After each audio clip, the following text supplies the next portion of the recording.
Every year, there is one series that baseball fans in San Antonio and Seguin mark on their calendars. On this magnificent 22nd night of April, it is that time of year once again. Texas Lutheran versus Trinity, Bulldogs versus Tigers, number 25 versus number 15, all with first place in the conference on the line. I'm Brian Yanselson, and I'm joined by Luke Terry. Luke, it just doesn't get much better than this. Yeah, Brian, you look at this season as a whole, you talk about the standings in the SCAC that are on the line tonight, but we go back, we look at last year's campaign as well, a series at the beginning of the year, beginning of the SCAC campaign that got canceled. We only got one matchup between these two teams, a midweek game with 0 stakes. We wait almost a full year since that matchup for this one here tonight. You talk about everything at stake in this game. Second to last week in SCAC play, this is going to be the huge deciding factor, and it's as good as we could have hoped for. You see the records on your screen. Texas Lutheran, the Bulldogs, coming in at 25-8 overall. Trinity at 24-7. But it is those conference marks that we are on the lookout for. Both of these teams at 14-1. The wind is blowing out to left center, but we have a good pitching matchup. We'll see if they can neutralize the wind and these powerful offenses. And we'll start by showing you the offense of the visiting Texas Lutheran University Bulldogs. Leading off in left field, Blake Capadona. Batting second, the catcher, Holden Philippus. Batting third, the third baseman, Randy Huerta. Batting cleanup at shortstop, Joe Jimenez. Batting fifth, the first baseman, Tyler Post. Batting sixth, the designated hitter, Alex Sanchez. Batting seventh at second base, Eric Vasquez. Batting eighth in right field, Blade Strelzik. And batting ninth, the speedy center fielder, Peyton Dahl. That vaunted Bulldog lineup will be going up against the sophomore from Laredo, Joseph Shavana, on the mound on this Friday night, under the lights, currently under the sun still, but pretty soon it will be night here in San Antonio, and Joseph Shavana will look to continue his dominant season, 6-1 on the year of 4.15 ERA, and he has earned the SCAC Pitcher of the Week award 3 times this season for his performances throughout this year. It's been about as good as you can ask for from Shavana. Yeah, and a really interesting journey for him this season, Brian. We go back to the beginning of the campaign when he came out of the bullpen, looked like he was going to move into what was a vacant closer role coming into this season, but he's performed so well, and there's been the need, the desire for that other or additional starter in this rotation, and he's filled that wonderfully across the last 3 weeks. 3 appearances on the mound to start games. The first of those 2 complete games that he pitched. 7 innings that he didn't give up a run. Another complete game the next week out. Got hit a little bit, but softly last week. And is certainly going to come back here strong today. And it's a good start on the first pitch for Shavana. We are officially underway in San Antonio on the campus of Trinity University. Truly a perfect night for baseball. Lots of energy in the air for this rivalry weekend. And a beautiful changeup down in the dirt. Swung on by Capadona. He falls behind 0-2.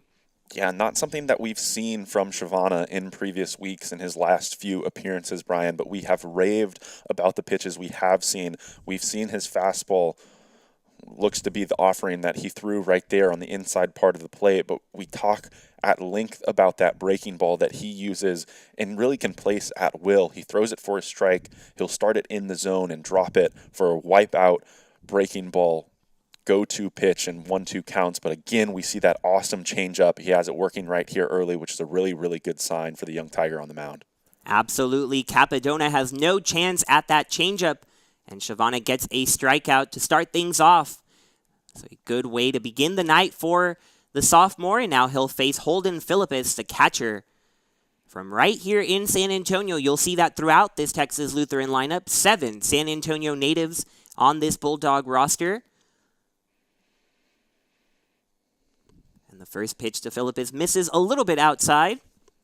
Yeah, and a really nice pitch from Shavana right there. Difficult one to lay off of, but you'd have to imagine that Philippus, the catcher for this Bulldog team, a guy that steps into the box right now with an on-base percentage of over 500 on the season, is going to be able to do exactly that and lay off those tough pitches.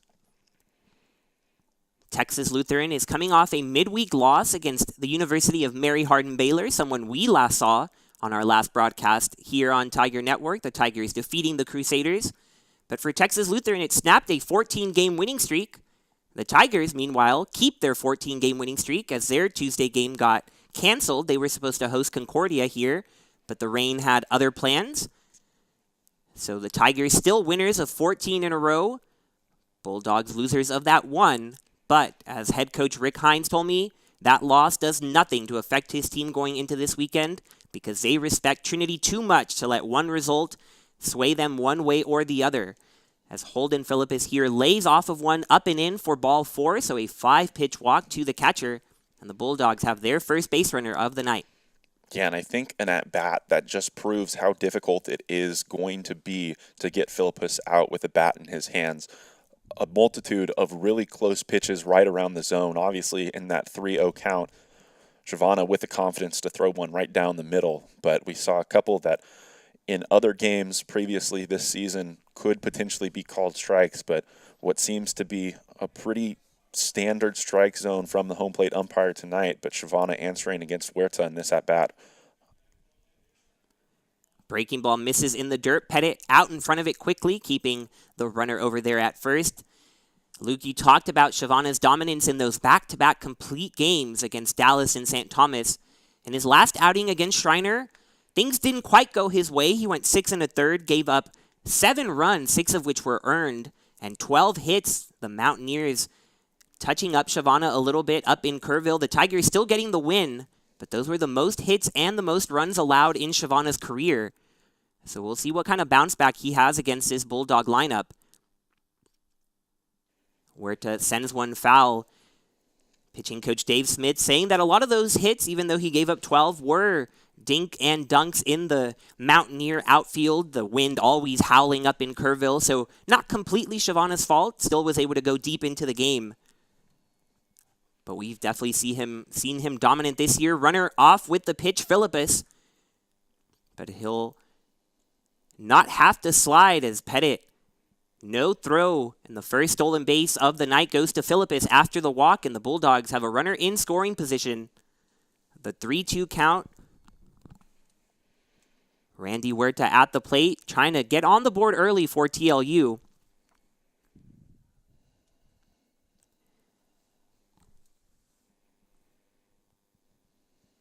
And a swing and a miss on the pitch in the dirt. Shavana gets Huerta swinging. And it looked right there like it was consecutive breaking balls from Shavana. Doesn't work once, goes right back to it. Second consecutive time. Seen it so many times from this staff, from these young pitchers on the mound, having the confidence to go to a pitch in consecutive pitches, consecutive offerings, knowing how difficult they are to lay off of. And a lot of the time we see very similar results out of these young Tigers on the mound. So now it'll be up to the dangerous Joe Jimenez, the cleanup hitter for these Bulldogs.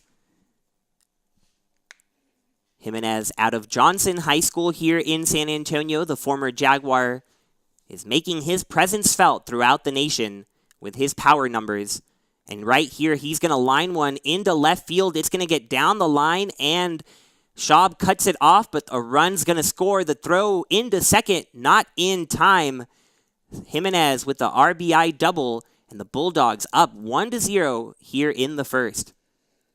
Yeah, Brian, and it looked to be another one of those changeups that Shavana had so much success with in the first at-bat of this game, but in a situation where you have a runner in scoring position, without a doubt the most dangerous hitter in this Bulldogs lineup up at the plate, already ahead 0-1 in the count. You certainly don't want to give him anything hittable, much less anything that he's going to get out in front of and pull to his strong side. So I think a mistake right there early on the mound. but a good chance to continue to work with that changeup.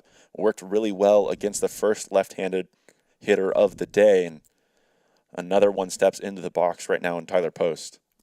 And Post ahead in the count 1-0, and he lays off of one outside, so in the driver's seat of this at-bat, Post, also a Johnson Jaguar from right here in San Antonio.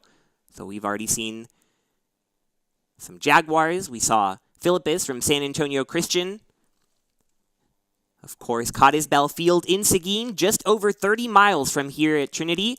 And Post sends this one high in the air. It is carrying, and it is going to go over the scoreboard for a home run. Tyler Post gets one out of here, and the Bulldogs jump ahead 3-0 here in the first. Yeah, and something that we've talked about on the broadcast in the recent past, the fact that left-handed hitters don't very frequently hit the ball out to the opposite field. I would say that off the bat, I didn't think that that one was going to leave the yard, but I think that one just goes to show you how hard the wind is blowing out in that direction. We showed you those flags at the start of the game, and it's blowing out to left center, and it certainly seems to have helped that one. Shavana able to bounce back, a pop fly to left. Schaub charges in and gets it. But Tyler Post caps off a 3-run inning for the Bulldogs to kick off this big 3-game series in San Antonio. Bulldogs ahead by 3. We'll be right back on Tiger Network with the starting lineup for the Trinity Tigers.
Welcome back to Tiger Network.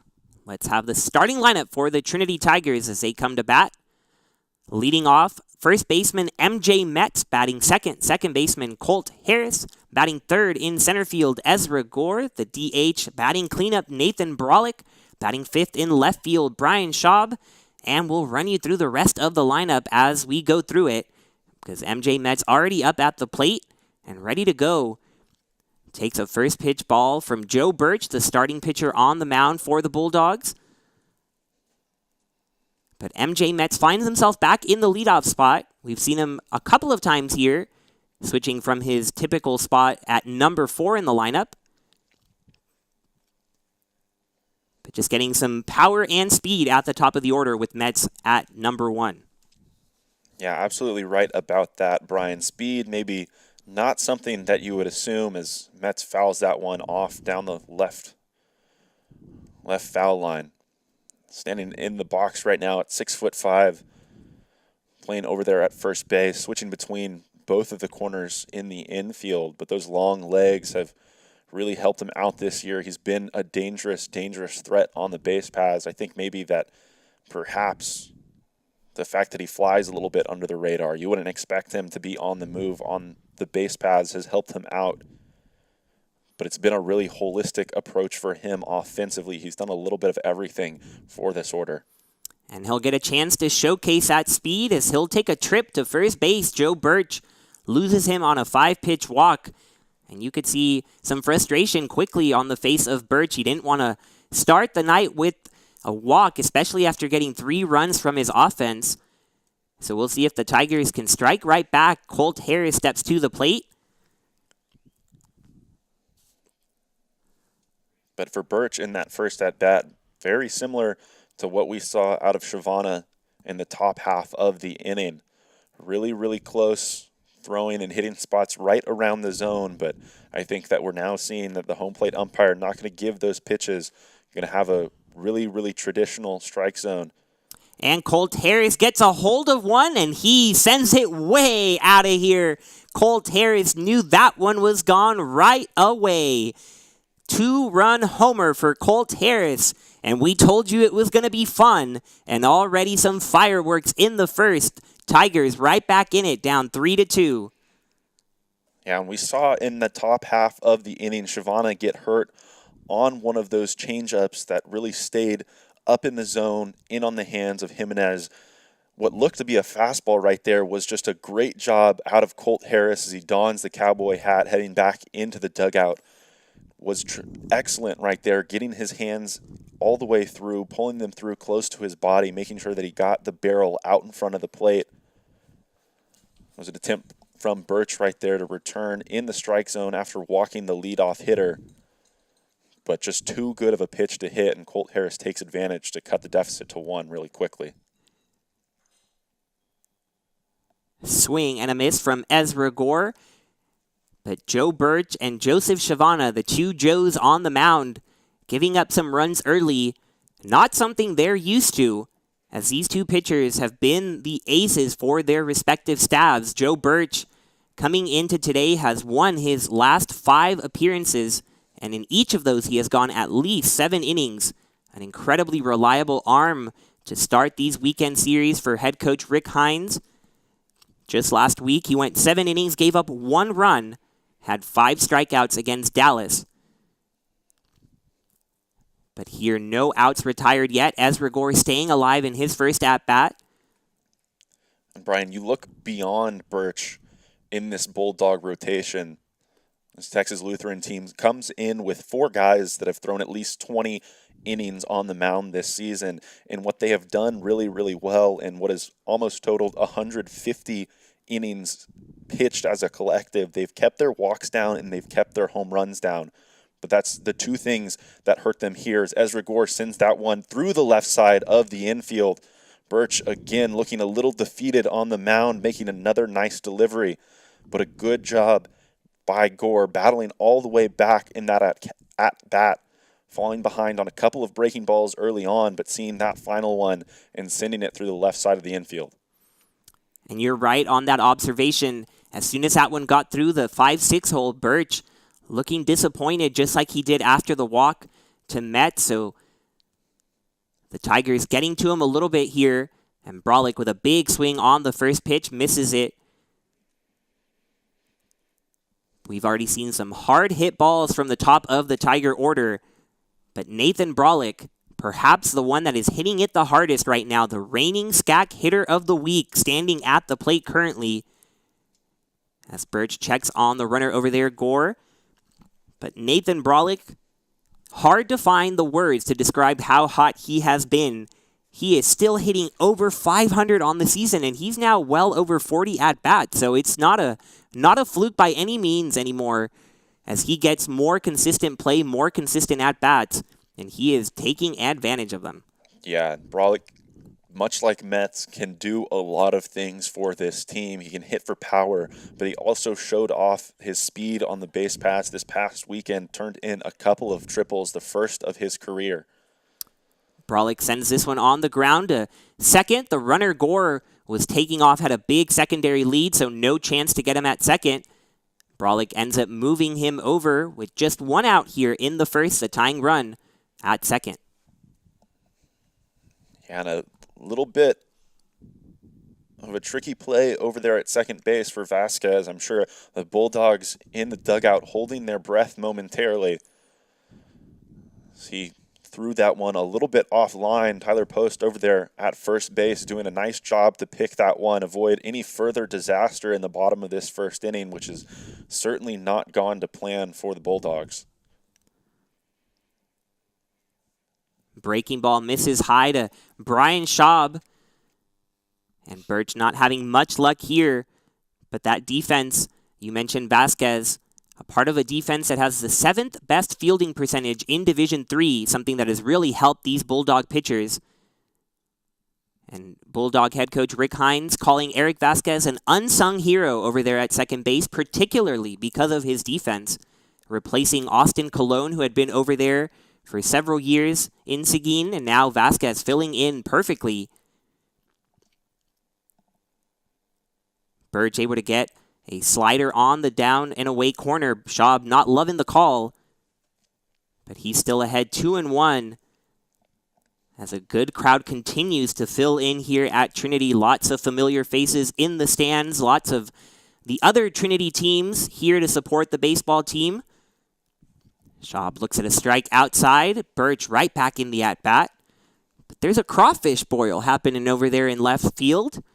Saw head women's basketball coach Cameron Hill getting ready to boil some crawfish. Inviting all the athletic teams here to support the number 15 baseball team in their final home series of the year. And Brian Schaub is going to try to welcome them with a homer, and he does. Bangs it off the scoreboard. And the Tigers jump in front 4-3 with a pair of 2-run homers. Brian Schaub follows up Colt Harris. And we expected a fun start, but this is even beyond our best expectations. Oh, 3 home runs in 1 inning. I don't know who had that on their bingo card, but couldn't be more excited for the start for either of these teams, honestly. Obviously, unfortunate for these Bulldogs in the bottom half of the first, but it's been a couple of mistakes on the mound to this point. We saw Birch in that at-bat get back into it by hitting the outside corner, and it's exactly what you need to do against Brian Schaub. But he comes back right after the fact, and he does the one thing no pitcher can afford to do against Brian Schaub. He leave a hanging breaking ball up in the zone. He's going to take advantage of it every single time, and all of a sudden, the Tigers are up by a run. Good changeup gets Wisniewski to chase, but we've already seen what looked like a gold chain when the Bulldogs hit a home run, and now a cowboy hat awarded to a home run hitter for the Tigers. Haven't seen that all year, must be new, but certainly a welcome addition. And if it means more 2-run homers, we'll certainly take it here on Tiger Network. Jack Wisniewski grounds it up the middle. Vasquez right there for the out. So 2 outs now in the first. And really the first ball that wasn't hit right on the buttons, but still good contact. Vasquez just happened to be right there.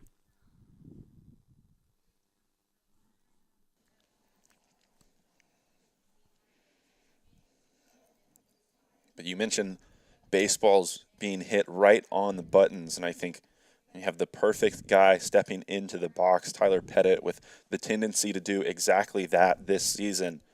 A guy that's stepping into the box with an average that has really snuck up there as the year has progressed. Someone that wasn't in the lineup a ton, not something that we expected, but he's been more of a staple recently, and he's proved why that's the case on both sides of the baseball. Has been a wall behind the plate, catching so many guys, so many young pitchers on this Trinity staff, but he's been just as successful and just as important in this lineup, especially for this bottom half, hitting today in the 7th hole. He had a 2-0 advantage, but Birch not giving him anything in the zone, going with the off-speed in the dirt. Pettit chasing. Birch trying to regain control here, already behind 4-3 after his Bulldogs gave him a 3-run lead. And he misses outside to Tyler Pettit.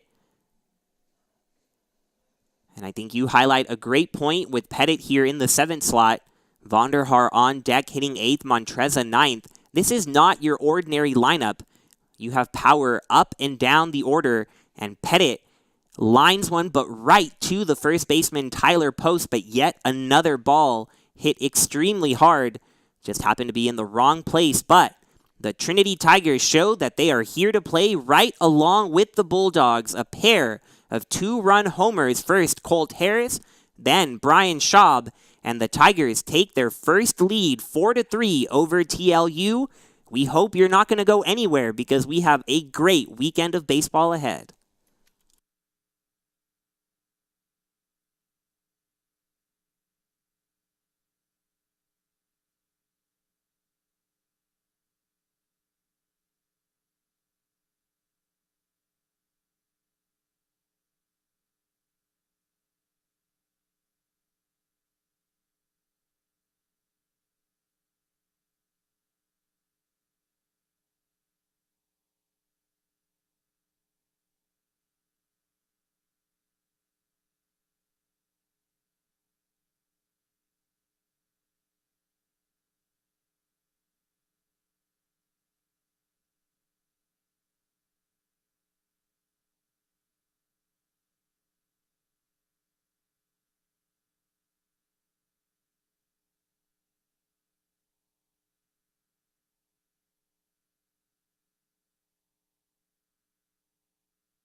So after a tough first inning on the mound, Joseph Shavana has a chance to just start things over, and this time with a lead. He gave up 3 runs to the Bulldogs in the top of the first, but his offense saying, "We'll have your back tonight," scoring 4 of their own. And now we'll see if Shavana can settle in and get back to what he's been for most of this season. But we talked in the bottom of the first about those hitters at the bottom part of the order for the Tigers. Pettit, Vonderhaar, Montreza playing at short today defensively. It's the same thing for these Bulldogs. You look at them, they have 6 hitters with over 70 at-bats, hitting over 300 on the season. And beyond that, you have a couple of guys in the high 290s that are threats in other areas. Post, second on this team in home runs. He hit another one tonight as Vasquez swings through that one. Shavana gets back into the count now, even at 2-2. And you have another guy in Huerta who's high up there on the list with stolen bases, a huge threat. So that's 8 guys that can play every day for this roster that make them incredibly dangerous. And you see how these two programs marry each other so closely and why they come into this one battling for first place atop the SCAC. 100% these two offenses average over 9 runs a game, and we're seeing what capable bats they have. 7 runs between the two teams in just 1 inning alone. And off arguably the 2 best starters for each team on the year. So definitely the competition there on the mound, but just the lineups showing their bats early. Vasquez sending it to the left side. A great stop by Montreza, but it will be impossible to get the Vasquez running over there to first. A nice effort by the shortstop. But Vasquez will reach first to lead things off here in the second. Yeah, and that one just put too deep in the hole. See Montreza moving up now in the infield as he awaits Strelzik, second hitter of the inning for the Bulldogs.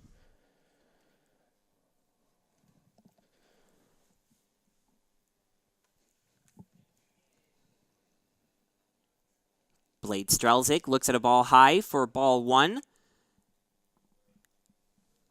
Strelzik, the junior from, you guessed it, San Antonio, East Central High School. And he has the runner at first, Eric Vasquez, who's also from San Antonio, the Brandeis Broncos. So you have 5 San Antonio natives in the starting lineup today. A little bit of a homecoming here.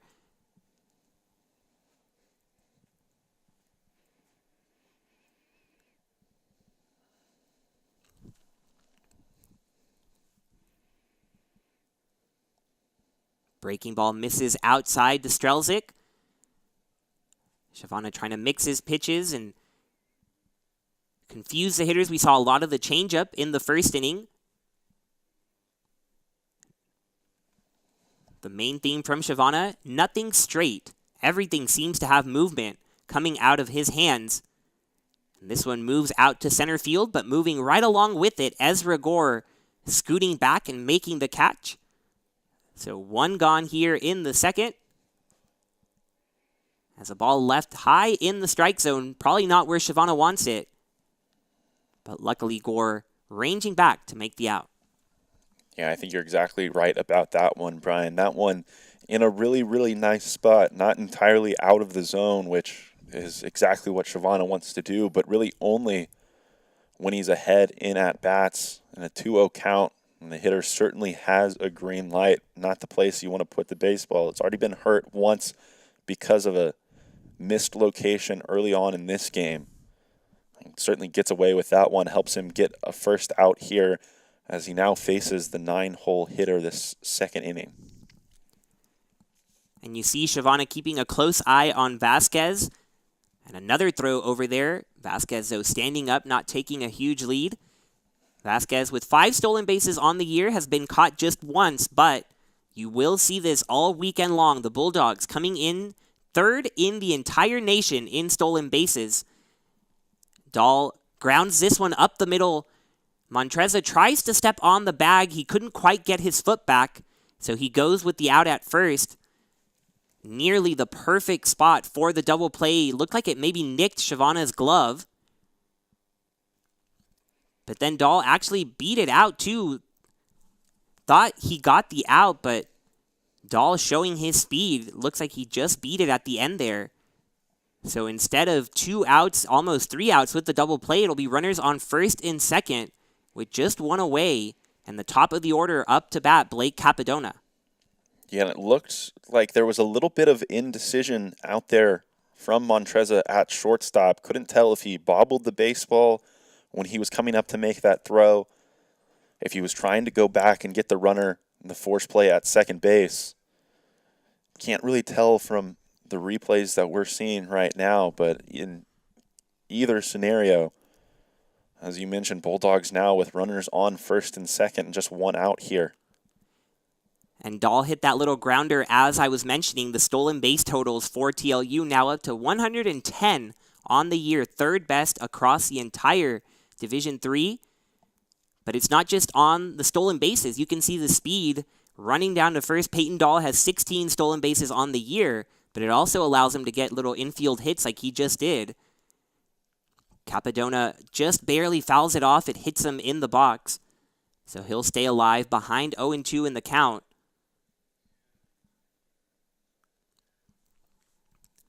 A single by Vasquez to lead off the inning, then a fly out by Strelzik before a fielder's choice is what they're calling it on Dahl, as Montreza thought about getting the out at second.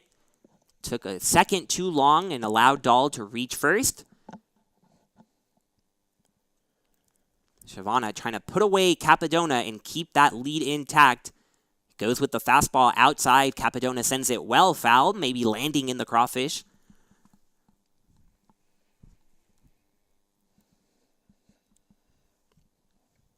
Either way, a nice battle from Shavana right here. Still ahead 0-2 in this at-bat. An absolute pitcher's count right now. Seen that changeup work so well for him already. Something that I wouldn't be surprised to see him go back to here, especially considering the circumstances. A couple runners on base, the potential for a double play ball, not having to face a guy in Philippus. And a deep drive to right, but it looks like he just got under it. Looked like a dangerous swing by Capadona. It'll end up just moving the runner over from second to third. Definitely put a jolt into it, but Vonderhaar able to range over right along the line. And a scary second out for the Tigers. Certainly right about that, Brian. That one off the bat looked to be a lot more dangerous than it ended up. But a golf swing from Capadona in that at-bat right there. Have to imagine that that one just got off the end of the barrel a tiny bit.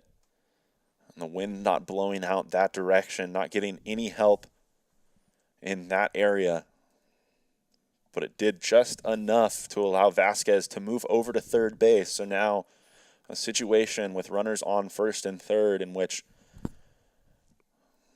I wouldn't be surprised to see Dahl, who, as you mentioned, comes into this one with 16 stolen bases, moving over, taking away that force play at second base, especially when you have a hitter in Philippus as dangerous as he is, someone that one out of every 2 times is going to get on base. Runner not going on the first delivery to Philippus, but certainly would seem to cause some confusion if he does go, at least force a decision. We've seen it with teams over and over, whether they decide to throw down to second during this situation or not. But still no decision having to be made. A breaking ball lands in for a strike. Dahl not going anywhere quite yet. And already better from Shavana in this second time facing Philippus to go back to the at-bat in the first inning, 3-0 count. But now 1-1, forcing Philippus to swing the bat, and here he falls behind 1-2. So a chance to get out of the inning unscathed with the lead still in favor of Trinity. Shavana up 1-2 on the catcher Philippus. The 1-2 will have to wait as he checks on Dahl.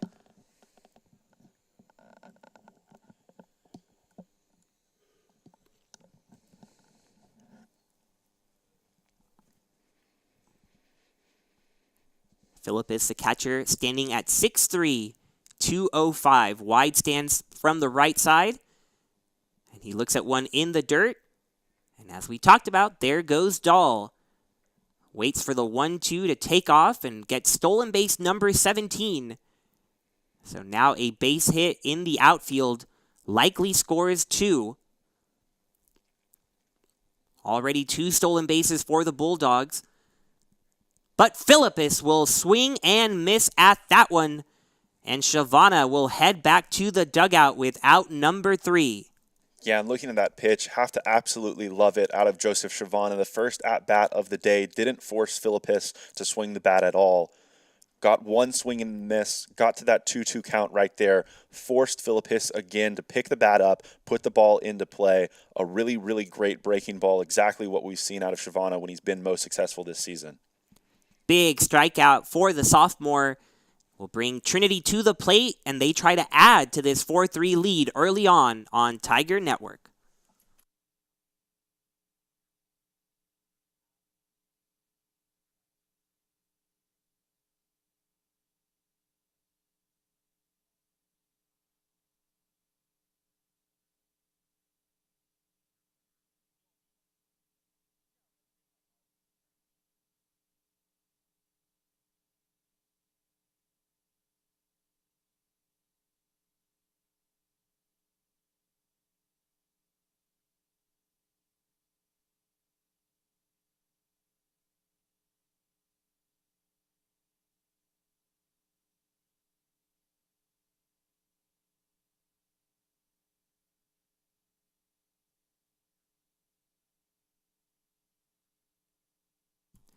Welcome back to Tiger Network. You get a good look at Jack Vonderhaar getting ready to step up to the plate. You saw for a brief moment Garrett Shapiro, the first base coach, getting ready to run over there. This weekend, senior weekend in San Antonio. Jack Vonderhaar, one of 3 super seniors in their 5th year. Overall, 12 seniors being honored this weekend. They'll have an on-field ceremony tomorrow, but we are going to start the festivities off early tonight. We will show a senior tribute video for each of the 12 seniors after the innings here on Friday and Saturday night, and we'll start at the end of this second inning. We'll go in alphabetical order, so we'll begin with Garrett Ayler. We'll get some of their memories and best moments here at Trinity. You'll hear directly from them as Vonderhaar just grounds it out here to start the inning, but really looking forward to hearing from these seniors this weekend. Yeah, absolutely. Incredible to hear them really rehash their favorite memories in this program, give thanks to their coaches, to their friends and family who have supported them during this time. But I think incredibly entertaining beyond that, Brian, having the opportunity to preview those a little bit, hear these guys talk. They're baseball players for real. For real, for sure. We have a lot planned for you on Tiger Network all weekend long. Always trying to bring the best possible content along with these great games that we've been given.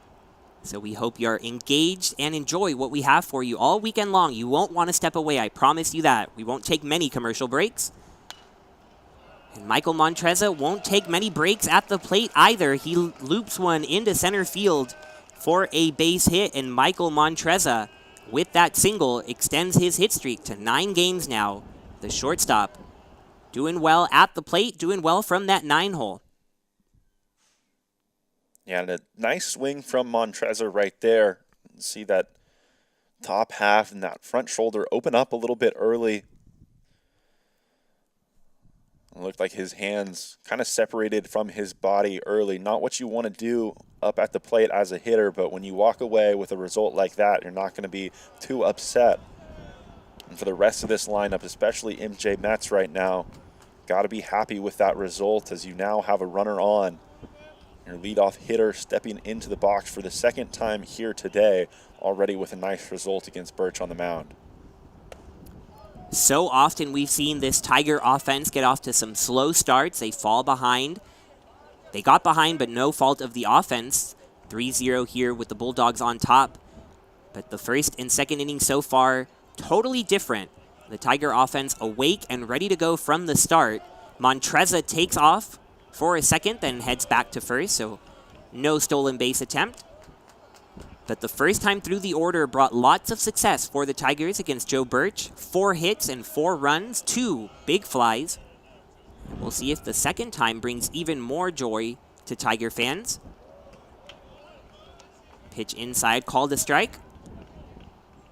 And in addition to that, Brian, we had that one walk that was issued to MJ Metz. The other hitters that stepped to the plate, everyone put the ball in play. We had a couple of balls that obviously didn't get down but were really hard hit off the bat. And Metz will gladly take another walk. The runner Montreza was off with the pitch, but no throw made. As ball 4 again to MJ Metz will bring the home run hitter to the plate, Colt Harris. And the only surprise about Harris's home run was that it wasn't a grand slam. He has 2 grand slams on the year, 4 homers total. But the sophomore from Katy, Texas, has had a breakout year at the plate.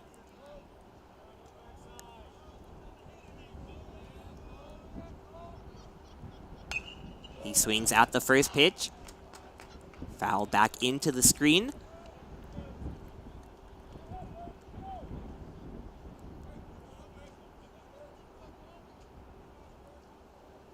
Don't think Harris's homer was affected by the wind at all, but if you're curious, the wind is currently at 22 miles per hour out to left center. Not subtle at all. You can hear it. You can certainly feel it. Yeah, but as you mentioned, not sure that the ball that Harris hit in the top or the bottom of the first inning, felt any wind at all. That one got out of here in a hurry, stayed low. But even off the bat, Harris knew it was gone. Absolute no doubter for a guy that's swinging the bat as confidently as he is.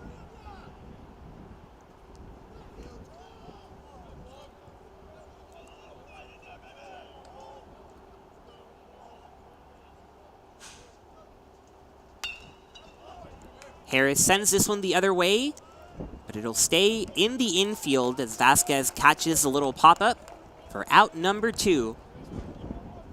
And a nice pitch from Birch right there, opting to go with the breaking ball in that 0-2 count to Harris. Harris in that at-bat had already fouled the ball off the other way, back towards the backstop. Birch with that one close to the zone, really forcing Harris to pick the bat up, try and drive something the other way, but we again see an adjustment, an improvement in the swing, but not fully committing to driving the ball to the opposite field. Ezra Gore grounds it to third on the first pitch. Huerta right there to step on the bag, and all smiles for him. As he runs back into the dugout, Joe Birch, congratulated by his catcher. Both pitchers getting into some more trouble in the second, but this time able to escape. Shavana and Birch looking a little more like themselves as we head to the top of the third on Tiger Network. Alrighty, my favorite memory at Trinity was definitely Brian Straub's walk-off home run earlier this year. You know, it was a cool moment being at home plate with my guy. He's a rider, you know, he's a rider, and we kind of, we were right in the middle of everything, and I just remember, that moment with him and the guys was really, really cool. And then what I'm going to miss the most is definitely just the boys, you know, is hanging out with the guys post-game, on the bus, going out to eat with the guys, Sunday Panchitos runs, Bible study, all of it. Just all the guys and the memories that we've made, I'm definitely going to miss. And then to my family, I just want to say thank you for supporting me over the last 4 years at both the University of Richmond and here at Trinity as well. All the support that they've given me in many areas, I'm beyond grateful for, and I can't thank them enough. Tiger fans may remember Garrett Ayler from earlier in the year when he had a segment on him and Schaub coming from Richmond, and now he kicks things off for the senior tributes. Great to hear from the pitcher from Austin Westlake.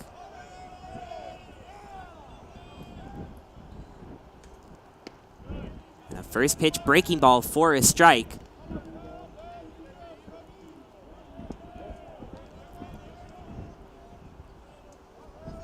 Shavana standing tall on the mound. The sophomore taking command of this rotation, as you mentioned, Luke, earlier in the year. Coming out of the bullpen, but pretty quickly The team realized that he might be better off starting things off and starting these big weekend series.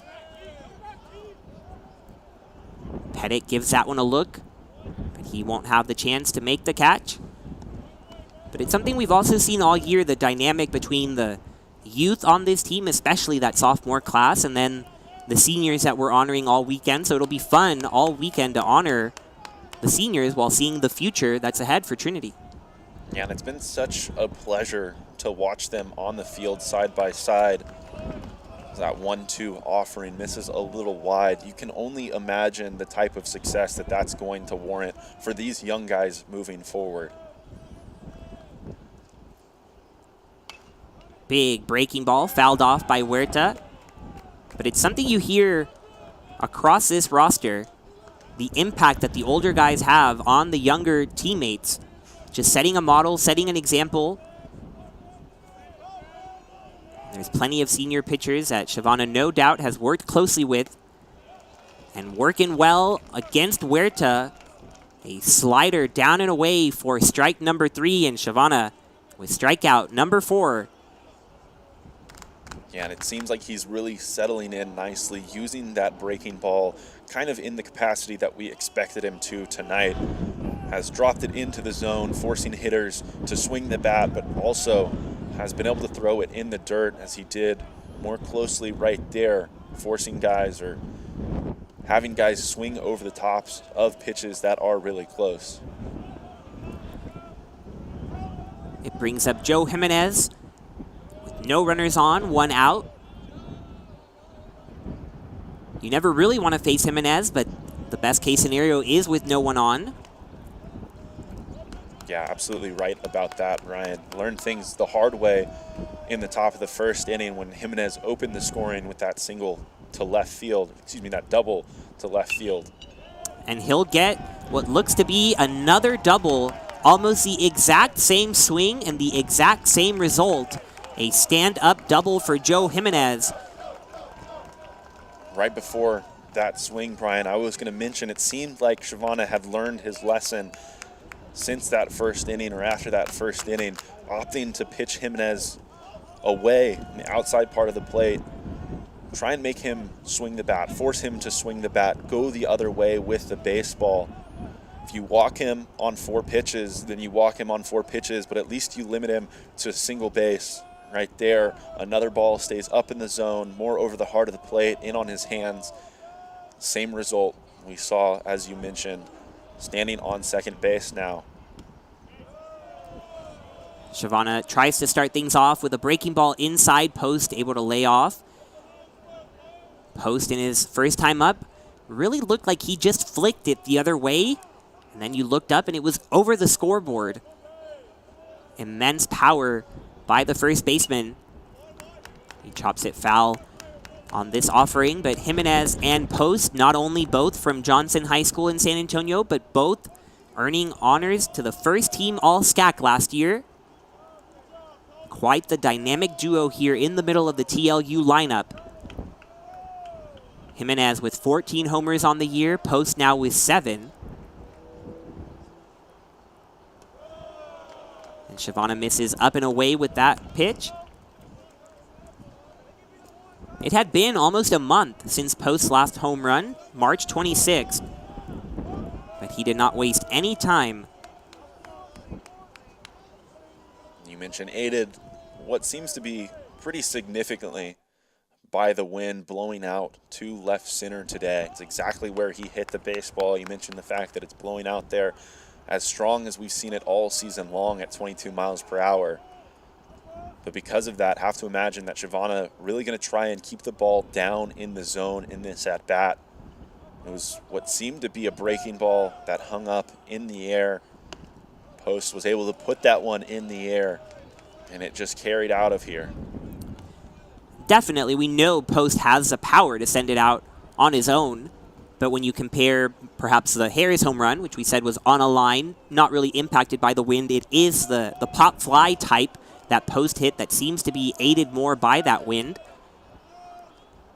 So just something to continue to keep an eye on as we're here in the top of the third, still very early on. Post does send it the other way, but this one will stay in the park. Schaub coming in. making the catch. Jimenez will have to stay at second. And Post again putting the baseball in the air.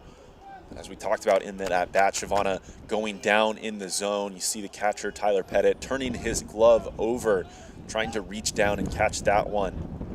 It's exactly the approach you have to have against a guy that's going to try and hit home runs at the plate. It's something that he's done well now with 7 on the year, but it's also a big reason that his average probably isn't there with some of the rest of his teammates up in those middle 300s, all the way up closer to the 400 mark.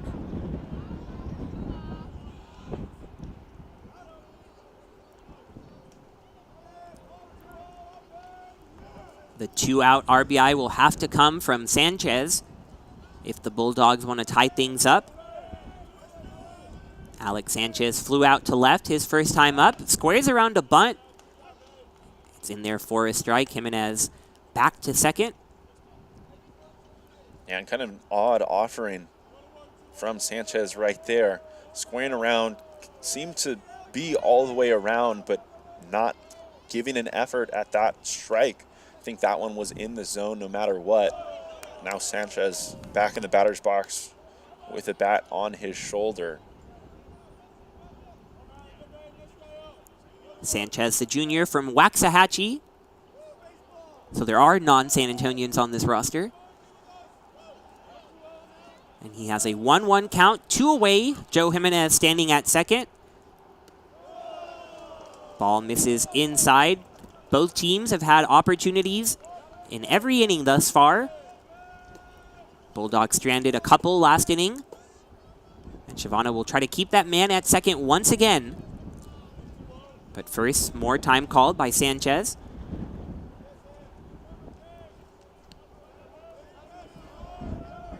The sun officially off the field. Still a little bit of daylight out there, but quickly will be fully night.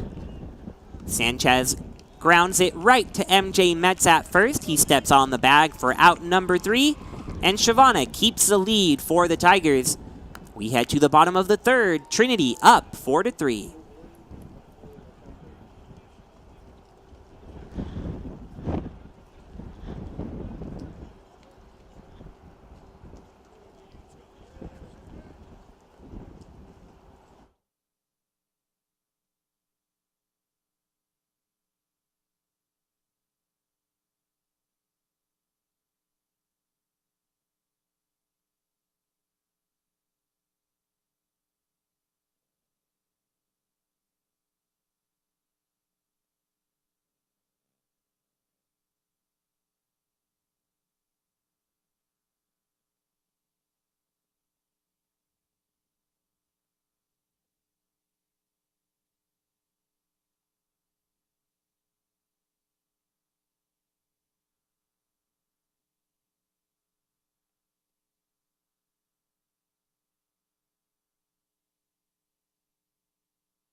Leading off in the bottom of the third, Nathan Brolick.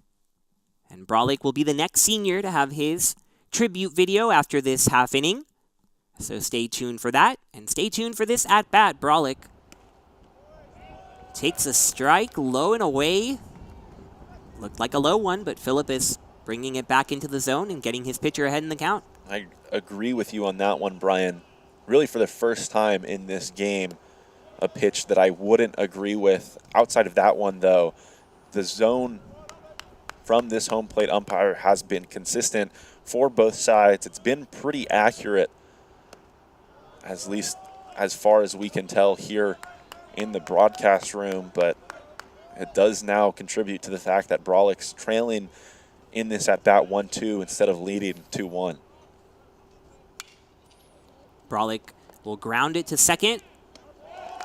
Same thing he did in his first at-bat, and once again Vasquez able to retire Brolick, so 2 at-bats and 2 groundouts for Brolick.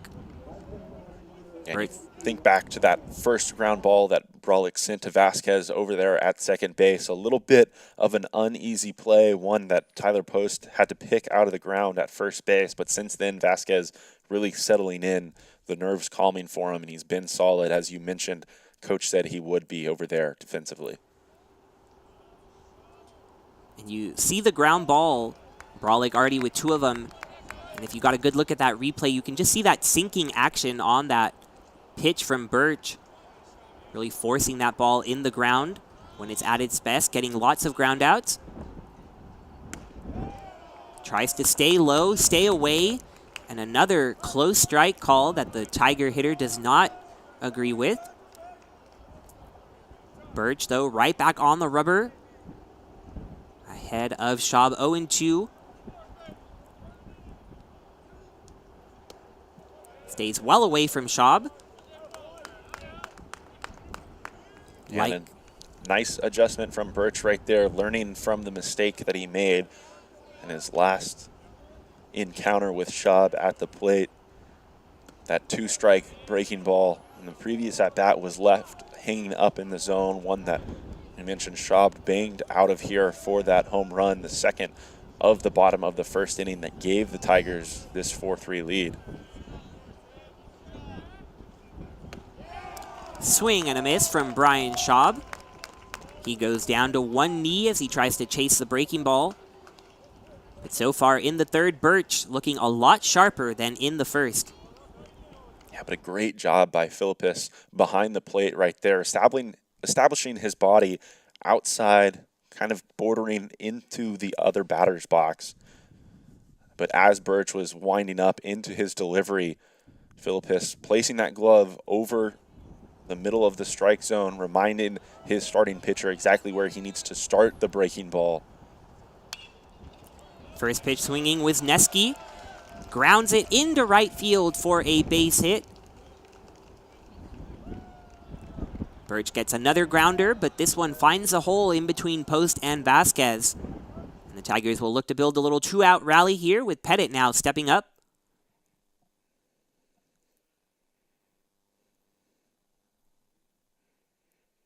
We mentioned the fact that that average now at that 366 mark on the season has really been sneaky good from Tyler Pettit, who wasn't in the lineup a ton early on this year, but in recent games has been hitting the ball really, really hard, especially with that patented one-handed swing that we like to joke about.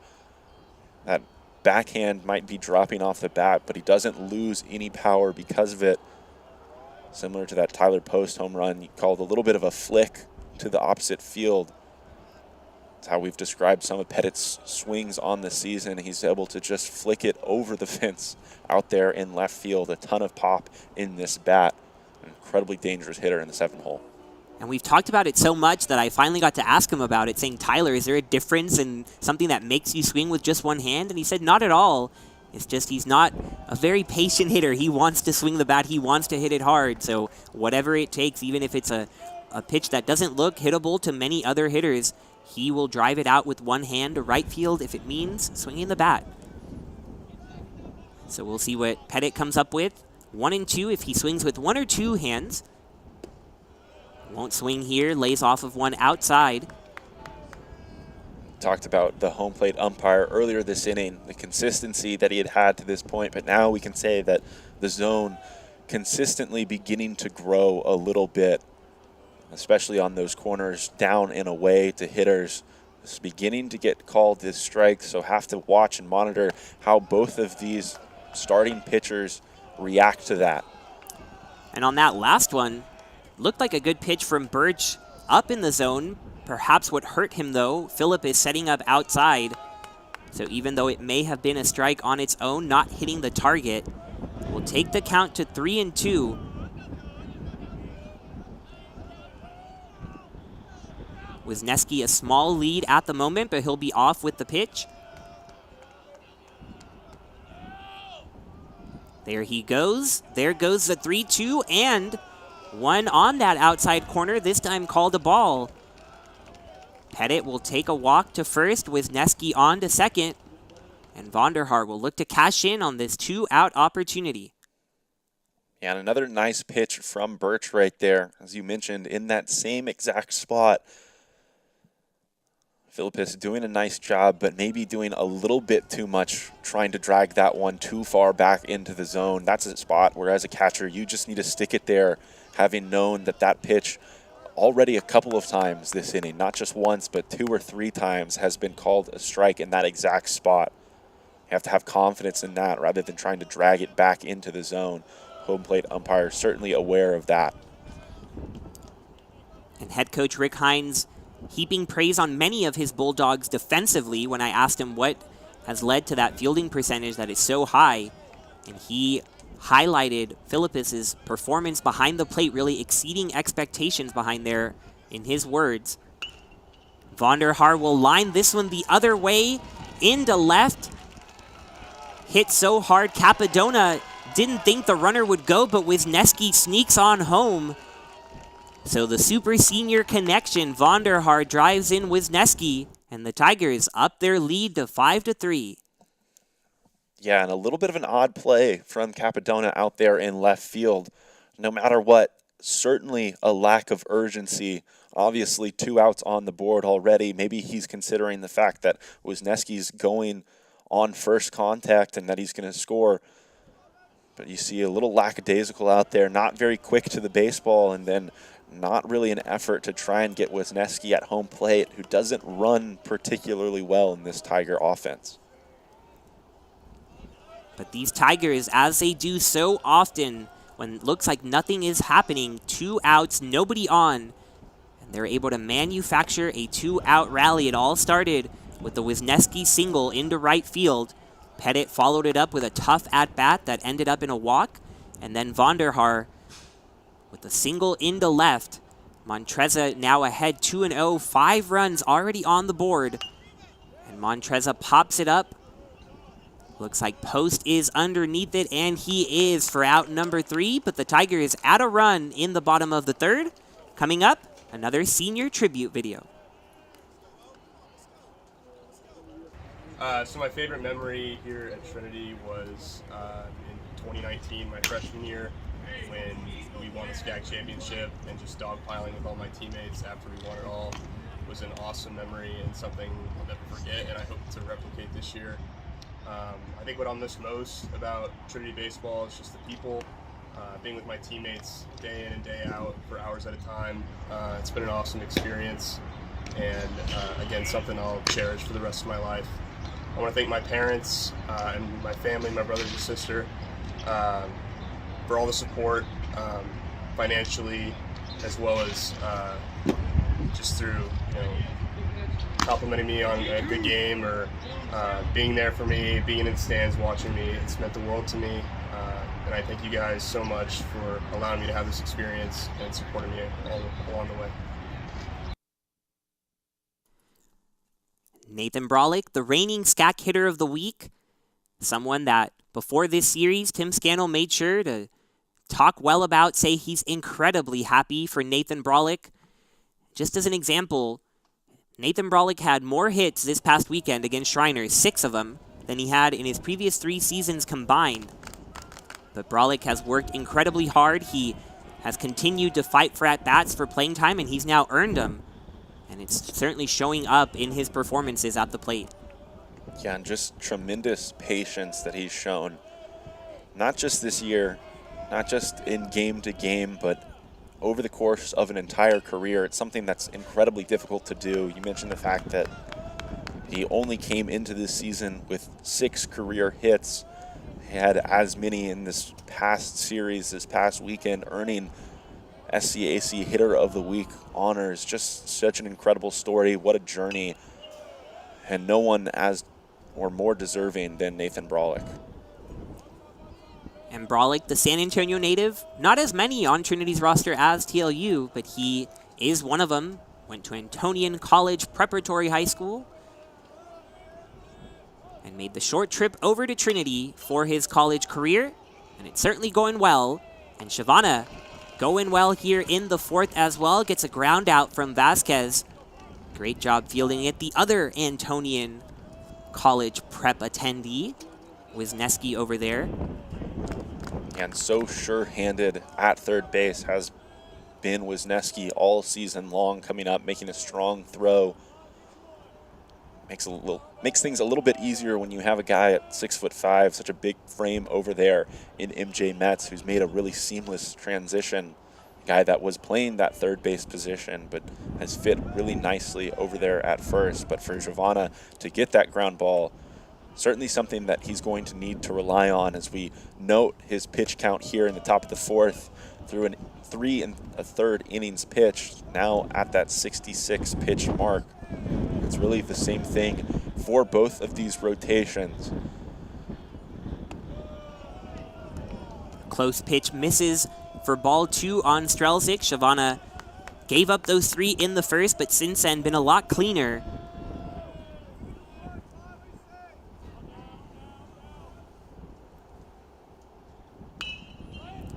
Hard hit ball from Strelzik over to right, but Vonderhaar over there to make the catch.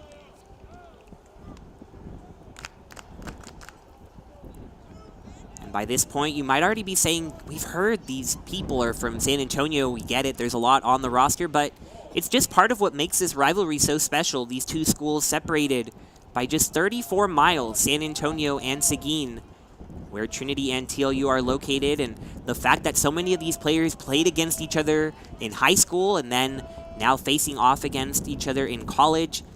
There's just a lot of great competition, lots of great respect, too, more than anything. Both head coach Tim Scannell for Trinity and head coach Rick Hines saying respect is the #1 thing that makes this rivalry special. And Giovanna looking to make another mark on the rivalry. Gets a 1-2-3 inning for the first time tonight. Goes through the bottom of the Bulldog order. A great play here from Harris, getting the speedy Dahl on the ground out. And Giovanna looking a lot better now after 4 in San Antonio.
Leadoff hitter MJ Metz will get to lead off once again here in the bottom of the 4th.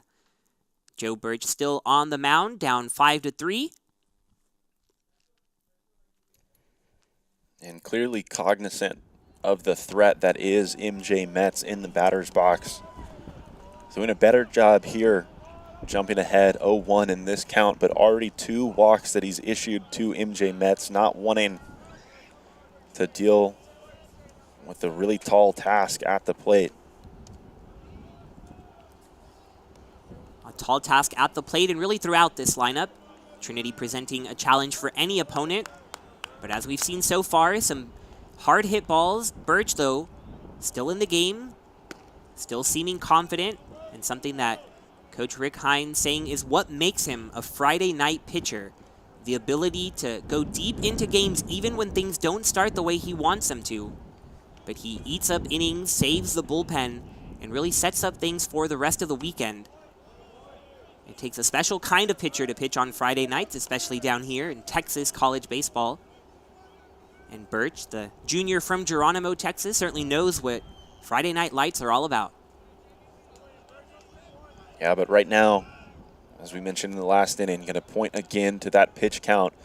This offering the 71st of the evening. So a guy that is used to working deep into games. Going to have to change things up a little bit, but Mets forcing the counts full right here in this at-bat, doing a good job to prolong this outing. He battles in the at-bat, but he waves at that third strike. Mets seeing the ball extremely well, had drawn 2 walks and then drawing the count full. But he goes down swinging and heads back to the dugout.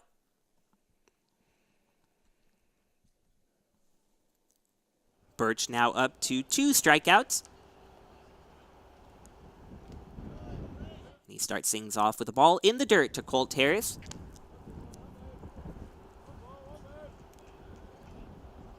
And obviously a good result in that at-bat against Mets, retiring him for the first time this evening.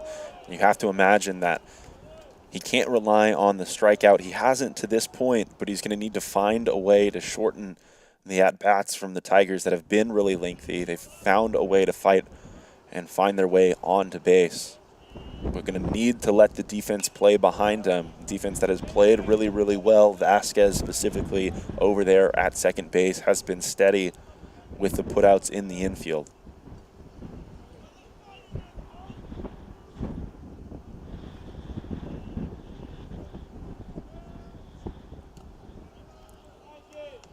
Harris starts to offer at that one in the dirt. Able to hold back though, and Philippus will chase it down. Come back for the 2-2 count.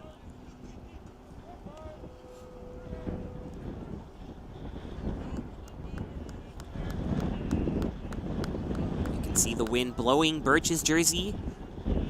You can hear it as well. And also blowing right past that is the swing of Harris. He is unable to connect with the pitch from Birch. And 2 strikeouts to start the bottom of the 4th.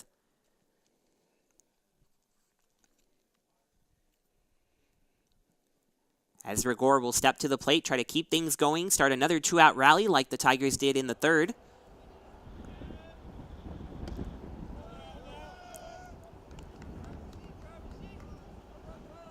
Gore having a terrific season and somehow, if possible, going under the radar.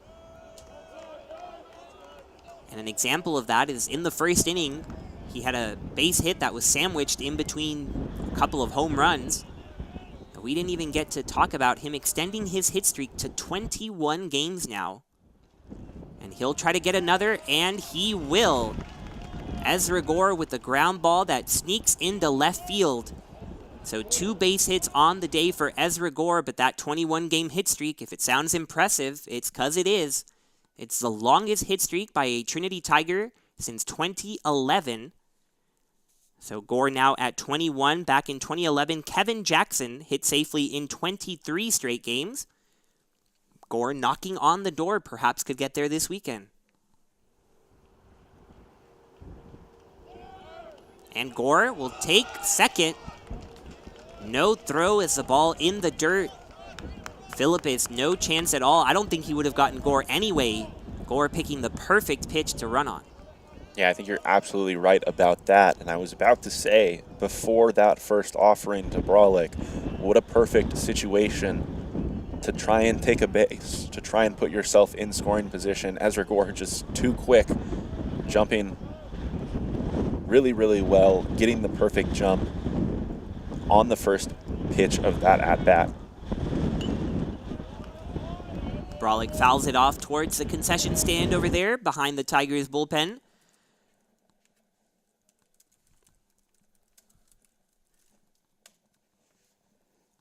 Tigers don't run quite as much as these Bulldogs do, but they seem to run in the right moments. Like you're pointing out, 2 outs, a runner on first, and a perfect chance to just get a runner in scoring position, and now a base hit from Brolick could bring him around. Right now, though, a big swing and a miss from Brolick. Birch ahead 1-2.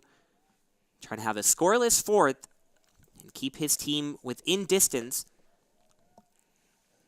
But even if that is the case, just potentially 1 base hit given up this inning. Before that, though, a couple of really long at-bats, and he's thrown closer to 20 pitches this inning. And he's going to throw 20 and a few more. Brolick gets a single to left. Gore hustling home. He dives in safely. and he lets us know just to be sure you can hear the roar of the crowd. Ezra Gore, a fan favorite in San Antonio, and for good reason. A single with 2 outs and nobody on, steals second, and then runs all the way home on the Brolick single. 6-3 Trinity. Yeah, and it was something that we had seen earlier on in this one, a similar play at least with Wisniewski over there at second base. A ball hit through the left side of the infield, and Capadona out there in left field lacking that urgency, but he didn't on that one. Came in, made a nice strong throw into the infield. What looks to have been a really close play was not very close in the end because of the speed that Ezra Gore has on the base paths. We saw in the replay from that further out shot that Ezra Gore, recognizing the ball batted in play, turned, put his head down, and ran, knowing that there were already 2 outs on the board. Just shows the heart and the hustle that he plays with game in and game out, and it's a big reason that he's on the hit streak that he's on this season and has had the impact that he's had on this offense. Heart and hustle, 2 perfect words to describe Ezra Gore. We see it in the fall on the football field and in the spring on the baseball diamond. Just incredible performances night in and night out. Manufacturing a run almost all by himself, and now an opportunity for Schaub to add more. He hits it hard to the other way into right.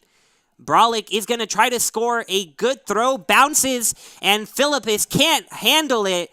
Brolick safe at home.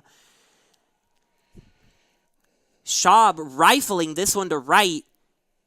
Strelzik with a great opportunity, and he had a good throw, but Philippus, you see, off his chest. And that moment of hesitation allows Brolick to slide in safely. A couple close plays at the plate go in favor of the Tigers. And that one a little closer than I would have expected. You used the right word right there, Brian. That one rifled into right field to Strelzik, who made, again, a really nice, strong throw into Philippus, who was just getting a bit ahead of himself, trying to apply the tag before he had the ball secured in his glove. But tip your hat to Nathan Brolick right there, who was on his horse, rounding third base, trying to come in and score. Give the Tigers a little bit of extra cushion with the 2 outs on the board already.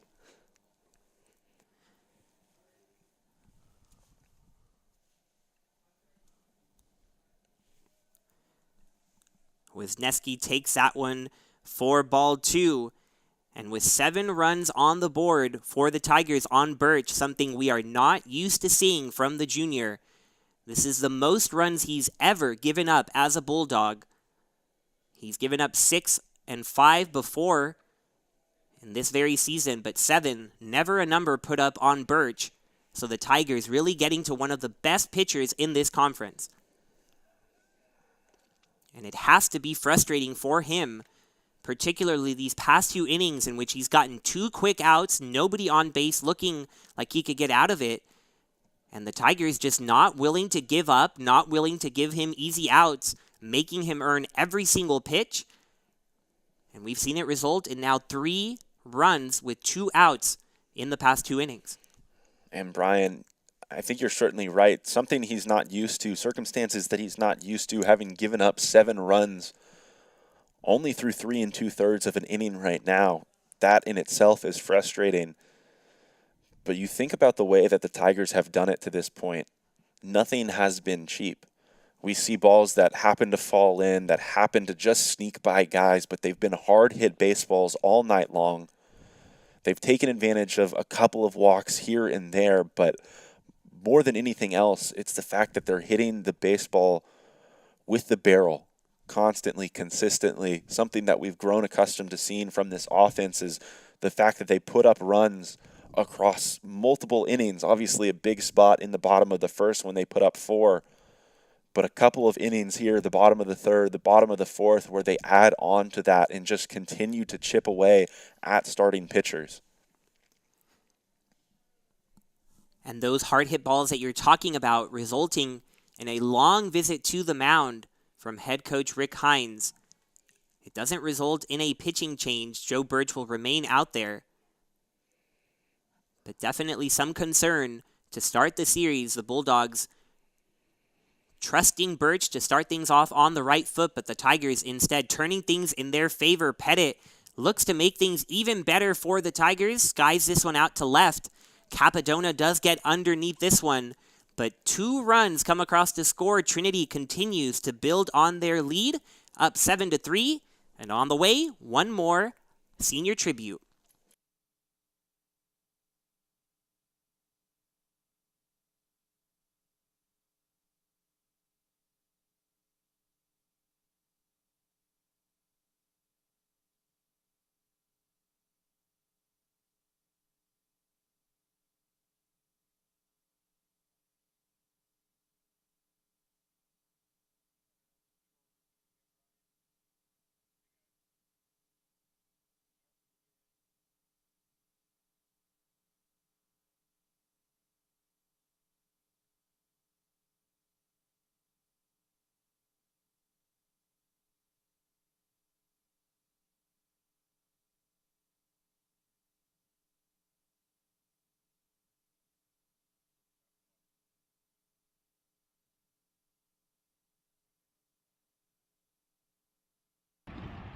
Yeah, so my favorite memory at Trinity has got to be 2019 SCAC Championship, Trinity versus Centenary. I came in relief in the top of the 9th inning. We had a 1-run lead, tying run at third, go ahead run at first. And there's a ball hit to right field, routine fly ball to right fielder, and that was Jake Martin at the time. And he comes in, I go to back up home plate. Looks like there's going to be a catch and throw play at the plate. And Jake catches it. Runner breaks from third. I go to back up home plate, and Jake Martin comes up, pump fakes, and doesn't throw home, and I'm freaking out. And he ends up throwing back to first and gets the runner, ends up tagging the runner out at first, who was off the bag right before the run scores, and that ends the game. And I just remember that's probably my most hype Trinity baseball has ever been in the 5 years I've been here, to end the game and advance in SCAC. And so that's got to be my favorite memory. In terms of what I'm going to miss the most, I think just the days out here with the guys, just the practices, not necessarily the competition as much as I love that, but it's just the journey, like practicing with these guys, time in the locker room, time on the field, bus rides, stuff like that. I think that's where I've made the most memories. That's what I'm going to take the most away from my career here at Trinity. It's just time with friends at the field. And then message to my friends and family. I just want to say to my friends, my family friends, my family, my girlfriend Nicole, my sister Erica, and especially my parents. I'm incredibly grateful for all the time, care, effort, focus spent to me in this whole process. I could not have succeeded in baseball without the people around me, especially my parents. I would not be the pitcher I am without my dad going out there playing catch with me every day, catching my bullpens. So I'm just can never repay the people who've supported me throughout this whole time enough, and I'm just very thankful. Third senior we've heard from, and the first super senior, Corey Cater, sharing some of his vivid memories over 5 years. There's been a lot of them. Lots of great action from Cater and his fellow super seniors, Vonderhaar and Wisniewski. As we're back here in the top of the 5th, Blake Capadona got hit on the first pitch, so he's over there at first, and Phillip is at the plate. He takes a ball to go ahead in the count at 3-1. We have our center field cam back, so we have that angle back for you. Philippus again stepping up to the plate with a runner on ahead of him, exhibiting that same plate awareness and discipline that we saw out of him in his first at-bat. Ahead here 3-1 with no outs on the board in the top of the 5th. Shavana able to gun in a strike to take the count full, 3-2. Philippus a walk and a strikeout in his first 2 plate appearances.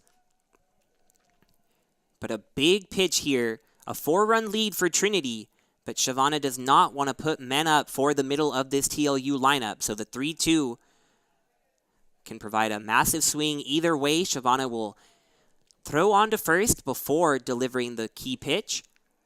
The last at-bat we saw between these two, Shavana came right at him in this 2-strike scenario, forced him to swing the bat.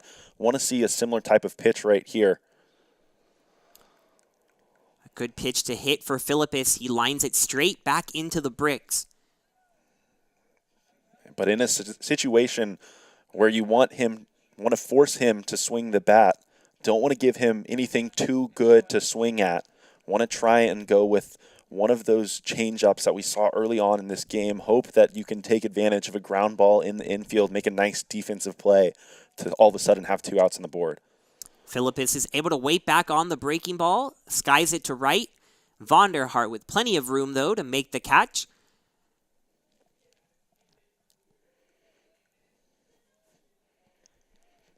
Nice out number 1 for Shavana after a long at-bat with the catcher. And Shavana, a lot like who we just heard from, Corey Cater, in terms of switching between bullpen and starting roles. 2 guys that have seen their names called to start games off, but also in the 9th inning if that's what it takes, and they've both been willing to do whatever the coaches ask of them.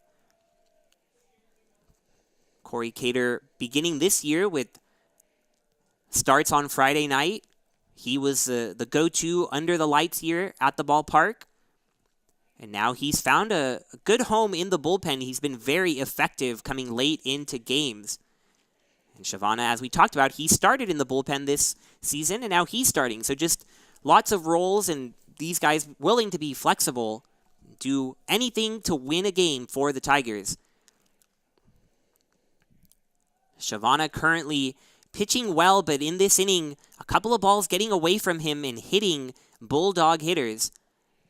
Right here, Huerta wears it on the hands. And with Capadona already at first at that point with the hit by pitch as well, the Bulldogs will bring their cleanup hitter to the plate with 2 runners on. And a visit from head coach Tim Scannell on the way ahead of this at-bat. And a huge spot right here. Shavana, as you mentioned, losing a couple of baseballs arm side, running in and catching both Capadona and there catching Huerta.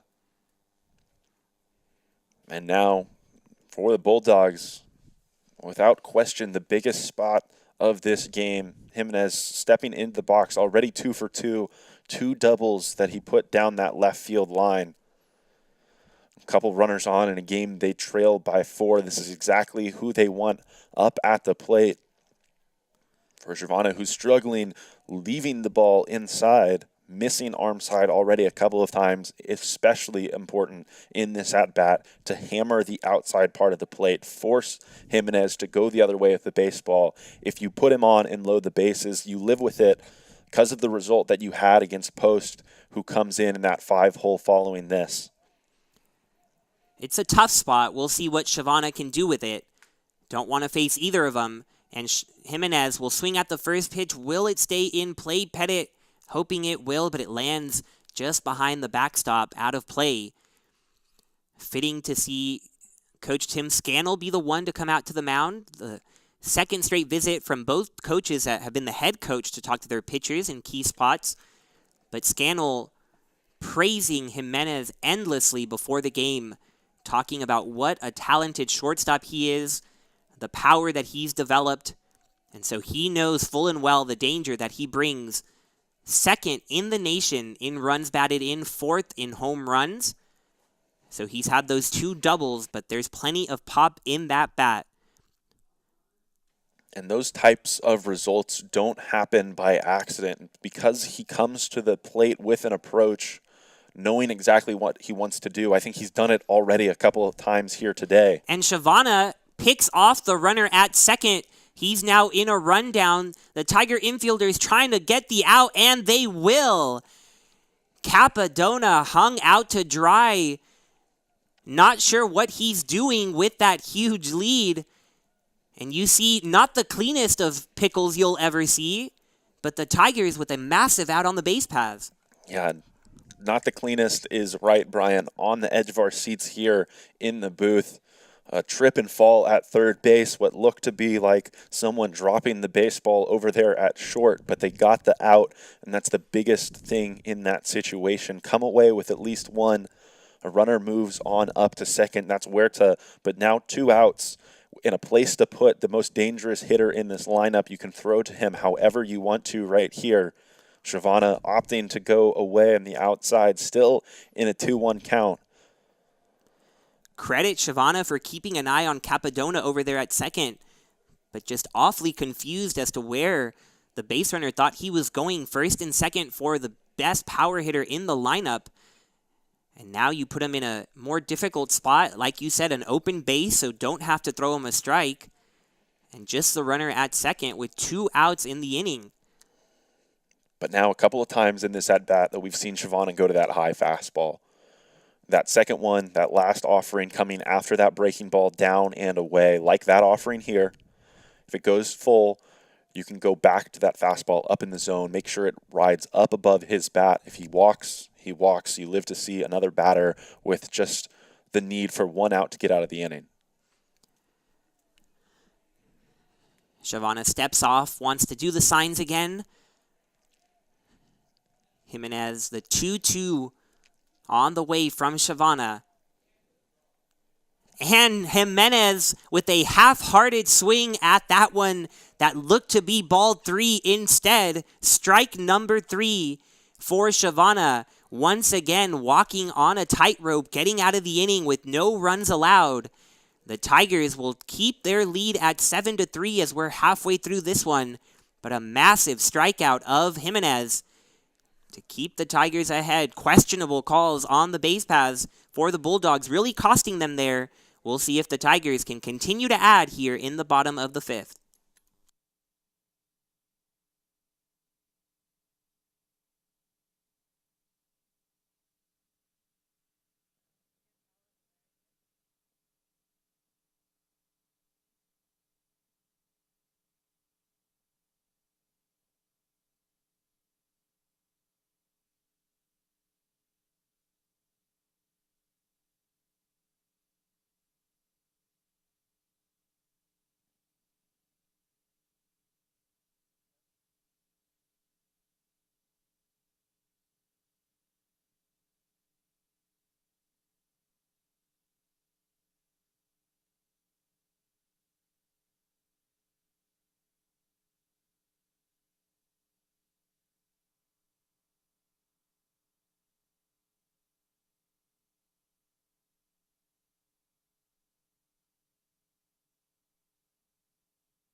Bulldogs threaten in the top half, but Shavana able to wiggle out of it again.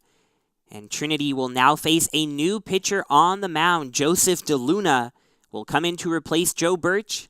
And Luke, for the first time since March 11th, in 5 starts, Joe Birch does not go at least 7 innings. Yeah, and you've talked at length already about the capacity and the tendency that he had to go deep into ball games. That's reflected in the number of innings pitched coming into this one. He came into this one having thrown 60 full innings already on the year. There was a bit of a discrepancy, a bit of a drop-off. Number 2 in this rotation, only 37 and a third, only 4 guys overall, as we mentioned, that have thrown 20-plus. But then after that, you have 7 guys that have thrown about 10 innings on the staff, and that includes DeLuna, who stepped onto the bump here, trying to keep this game exactly where it's at. DeLuna, the junior from Richwood, Texas, making his first appearance for TLU since April 8th. He won an inning against Austin College. Struck out a pair, didn't give up a run. He'll try to do the same for the Bulldogs here. Starts 2-0 on Vonderhaar before getting a strike in there.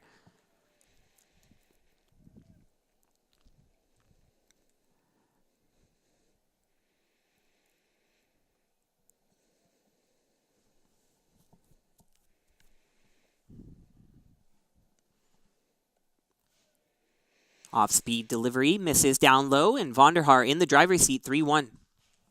Yeah, and a really comfortable spot for this Tiger team right here. Up by 4 runs. You've gotten Birch out of the game, something that's incredibly difficult to do at this point. Only 4 innings pitched from a guy that, again, goes so deep into games so frequently. This is a point where it's really easy to get complacent, but have to keep the foot on the gas pedal right here. A lot of baseball left to be played, a lot of dangerous hitters in this Bulldog lineup. 4 runs is not a lead that you can be comfortable with, and you have an opportunity to jump on a guy that hasn't thrown a ton this season. No lead is quite safe within the SCAC. And Vonderhaar does a good job trying to start the rally in the 5th. A close one. He froze at the plate. Didn't want to make any sudden movements to tip off the umpires, so he'll head on to first with the walk. But when you talk about leads, brings us back to that 7-0 deficit that Trinity had against St. Thomas the last time we had a conference series here on Tiger Network. The Celts jumped all over Trinity in the first. You think 7-0 is a big lead, maybe for a football team, but not against the Tiger baseball team. They came all the way back to win that one. But just like they were able to score all those runs to come back, the Bulldogs certainly capable of doing the same. So want to keep tacking on runs, keep being aggressive at the plate, and it'll be Montreza who'll try to keep things going with Vonderhaar at first.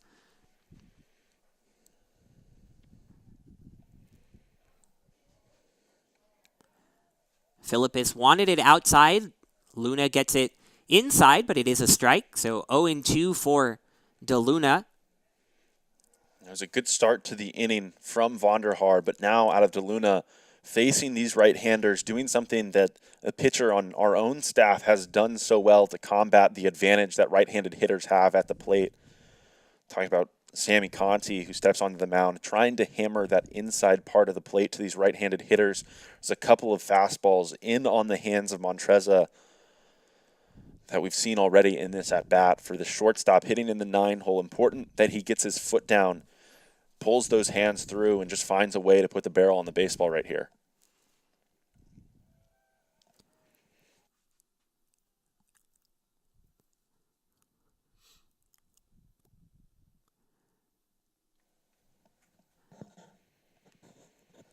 Shortstop Montreza wearing number 5. An important number in Trinity history. And it may not be a coincidence that his 9-game hit streak really got going when Jeremy Wolf came on the broadcast and fell in love with somebody wearing his number 5. There is quite the correlation right there, isn't there, Brian? I mean, we learned all about it in quantitative research methods, right? Like, causation is correlation. Isn't that what they say? I think so. I think you're exactly right about that. Maybe the wrong message taken, but I think it has something to do with it. Jeremy Wolf has some magic dust, pixie dust. He certainly would say that he has something to do with it. I think the short interaction that I had with Jeremy Wolf, that's the one takeaway. I can say for sure that he would credit himself and that number 5 jersey for the stretch that Michael Montreza is having at the plate. If it means more hits for the Tigers, I don't think anybody will be complaining. Absolutely not. Montreza certainly won't be. He wears that number 5 proudly. Back at Trinity after transferring away from Trinity and then coming right back. Missed it here in San Antonio, and the Tigers missed him. And Montreza battling back from all the way down 0-2, taking the count full now. And a bit odd after the offerings that got DeLuna to that 0-2 count, hammered that fastball in on the hands, offerings that Montreza didn't even offer at, didn't pick the bat up off his shoulders, but since then has lost it just a little bit. DeLuna tries to get a high strike called, but the umpire not budging. So a walk after DeLuna gets ahead 0-2. A great 8-pitch at-bat for the number 9 hitter. And DeLuna certainly did not want to bring the top of the order up in MJ Mets by walking the 8 and 9 hitters. Yeah, absolutely right about that, especially when you have 2 strikes on those hitters. You consider the way he throws, the fact that he's attacking that fastball coming in towards the hands, moving a little bit across the plate from left to right. Just a perfect storm for a guy in MJ Metz to run into a baseball right here. DeLuna continues to miss this one outside for ball 1. Metz, one of just 2 Tigers so far, just in the 5th inning, to not have a base hit, but he's been seeing the ball well. He's already drawn 2 walks. Those were off of Birch. This is the first time he's facing the lefty out of the bullpen.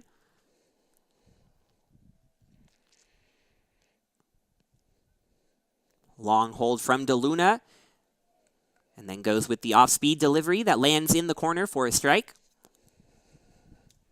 And 2 offerings, 2 pitches on the outside part of the plate to Metz, but something that we saw early on this year when Metz was swinging it probably the best he has all season long was those are pitches that he's not going to think twice about. He'll put on a line the other way. He puts this one in the air towards the pull side. Out to left field, and it carries out of here. MJ Metz with a 3-run shot. An Earl Weaver special delivered by MJ Metz. You see, the base runners didn't know it was out. They were retreating back to their bases, but Capadona had nowhere to look. It's 10-3 Trinity. We saw one similar to that from a guy in the other batter's box earlier on this one. A little bit of a golf swing, as we like to call it. That one put into that jet stream that's carrying out to left field.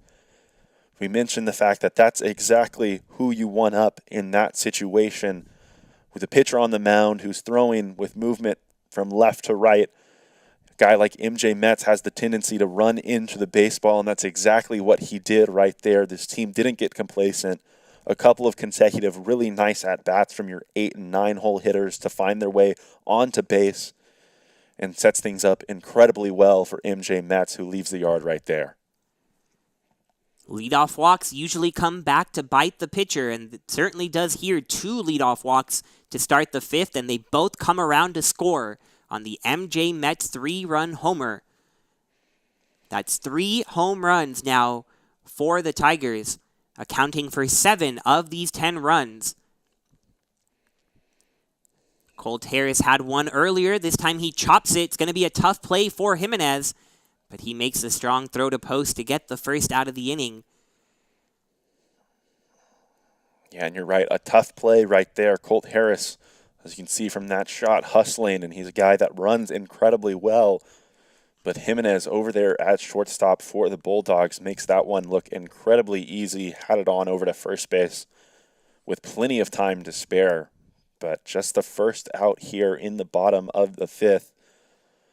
And DeLuna still has a long way to go facing the middle of this Trinity batting order. Close one misses to Gore. And a tough scenario for not only DeLuna, but the Bulldog team in general. This is a 3-game series. We're just starting with game 1 here tonight. But the Bulldogs certainly don't want to go deep into their bullpen and use too many arms and not have any left by tomorrow or Sunday. So you have to imagine head coach Rick Hines will hope to get as much length as possible, even if these runs are being allowed. Now a 7-run deficit.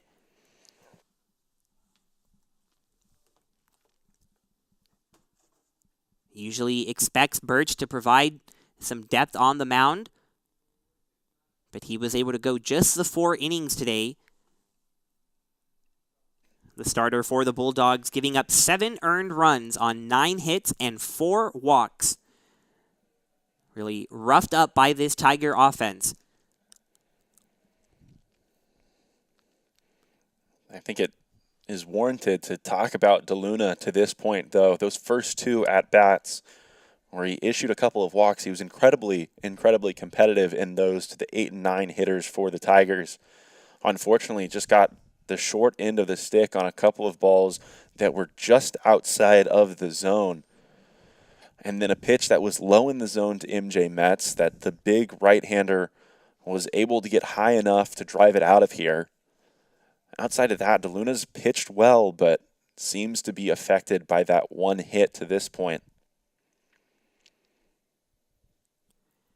It's just a difficult task to go up against this Trinity lineup. There's no way around it. You can be pitching relatively well, but if you make any sort of mistake, they seem to make you pay. You just have to be on your top game.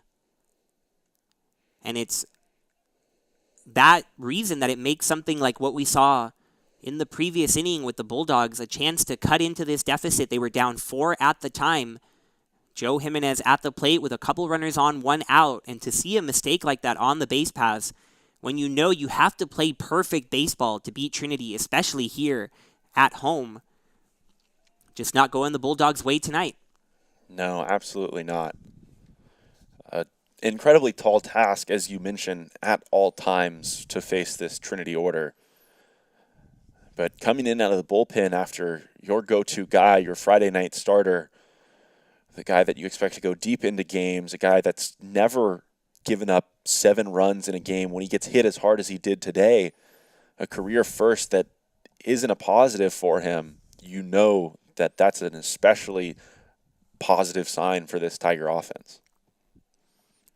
To see the offense deliver against one of the strongest arms in the conference, certainly a good sign for Coach Scannell and his Tigers. And you can see they're not going to let their foot off the gas. Ezra Gore taking second on that last pitch. That's his second stolen base of the evening. Trying to build a little distance between him and MJ Metz for that stolen base lead. Now 14 swiped bags for Ezra Gore.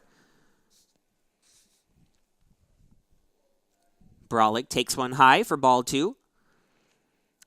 But you can talk about the flip side of things for Trinity tonight as well, Brian. You look at the 3 spot for the Bulldogs on the board, that all of the damage came back in the top of the first inning. A lot of it because of that home run ball that off the bat neither of us were sure was going to leave the park. Outside of that, Shavana has been incredibly impressive on the mound. He's dealt with adversity on the mound as well. It's not that the Bulldogs haven't had success. They've put the ball into play. They have 4 hits. They've walked as well. But Shavana has really put an end to the potential rallies by pitching well, attacking the zone, limiting hard contact, and then doing the other parts or performing in the other areas of the game incredibly well. Picking off a runner at second base to help himself out. And that's really what's allowed him to stay in the game for a full 5 innings, despite the fact that early on in the 3rd and the 4th, that pitch count was elevated for him. And we talked about it from Coach Hines talking about his starting pitcher, but we can really apply it to Joseph Shavana. That's what makes a Friday night pitcher. Not starting off perfectly, but being able to go deep into the game, save his bullpen a little bit, and keep his team close enough. And he's certainly done that, more than close enough. And this offense rewarding him like they so often do. 10 runs on the board, along with 10 hits, and they are looking for more. Nathan Brolick fighting hard in this at-bat. 3-2 on DeLuna. A tough lefty-lefty matchup. But the hitter of the week looking for another RBI.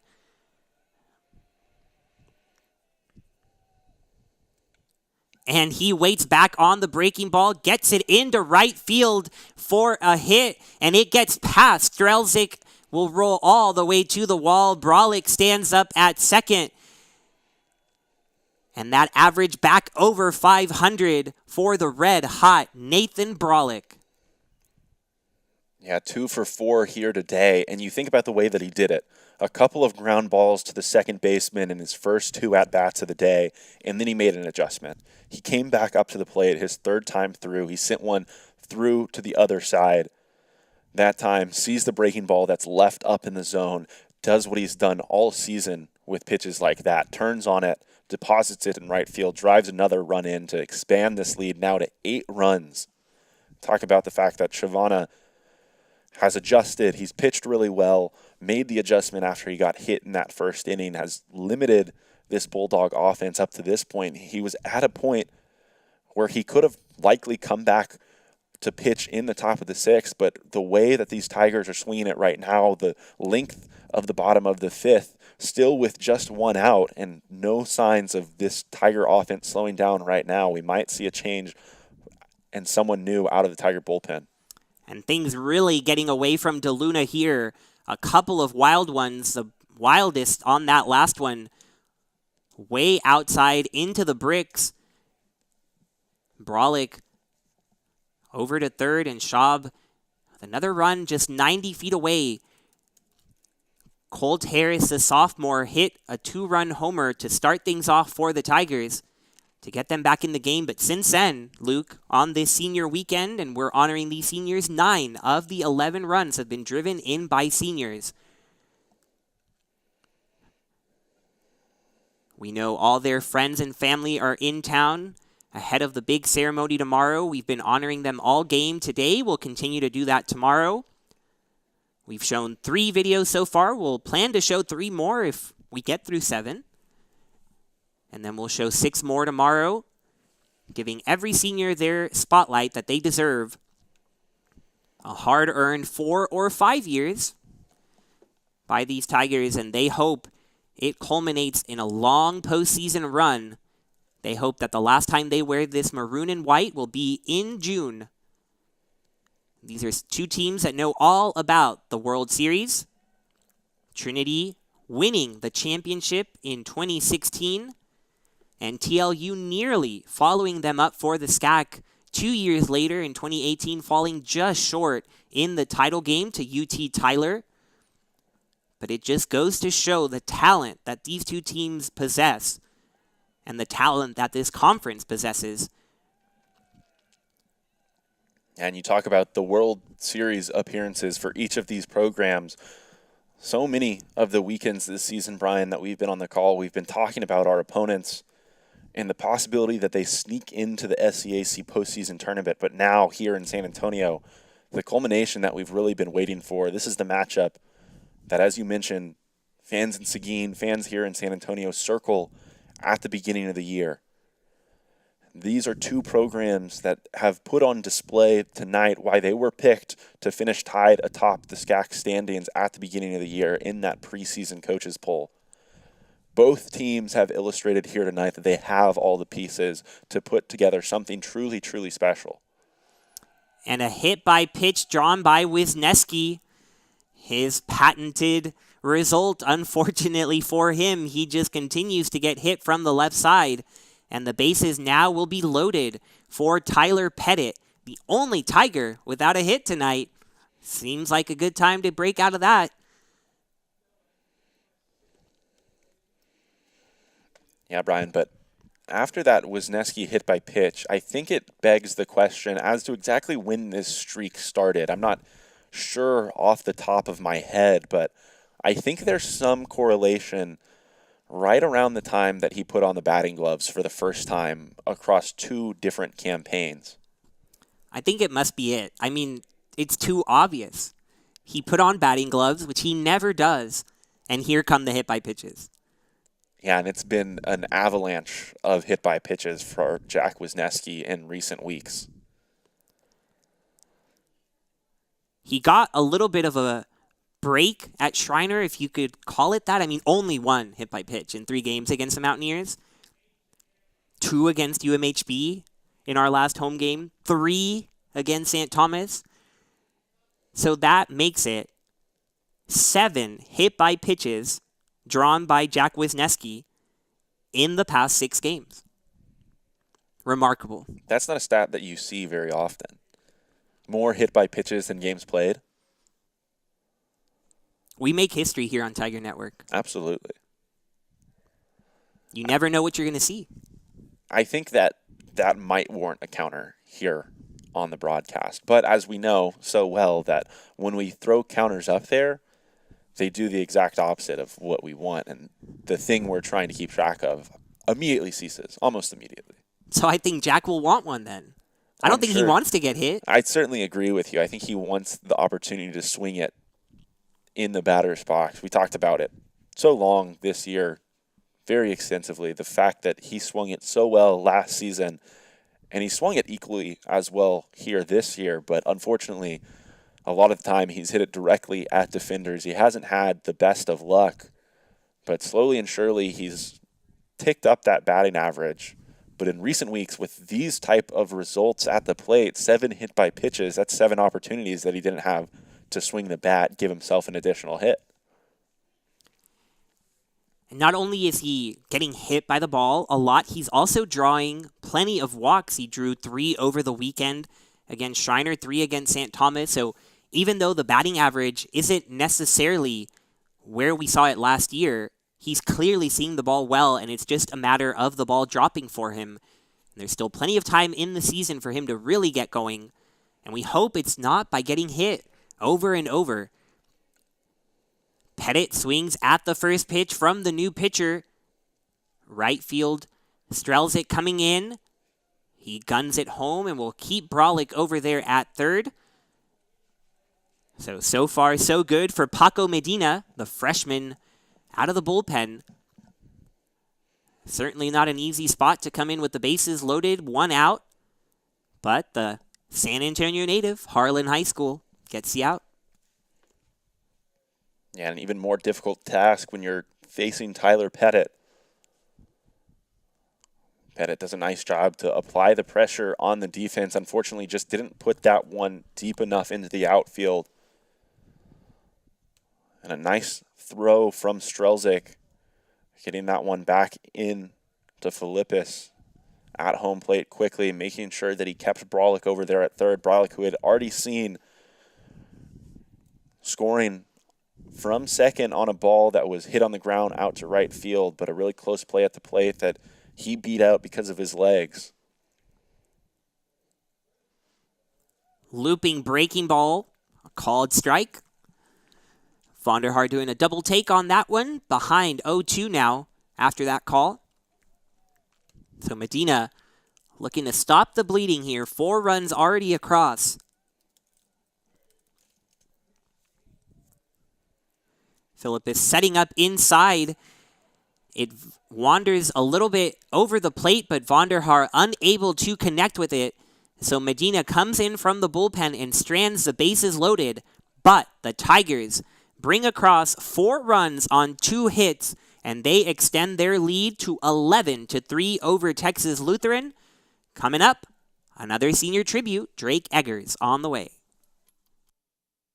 My favorite memory would be the double walk-off home run against Whitewater. One thing I'll miss the most is hanging out with the guys in the locker room, listening to music, having a good time. A message to my friends and family, I want to thank y'all, especially my parents, my sister, my girlfriend Savannah, for just having belief in me, trusting me, and I hope I made y'all proud.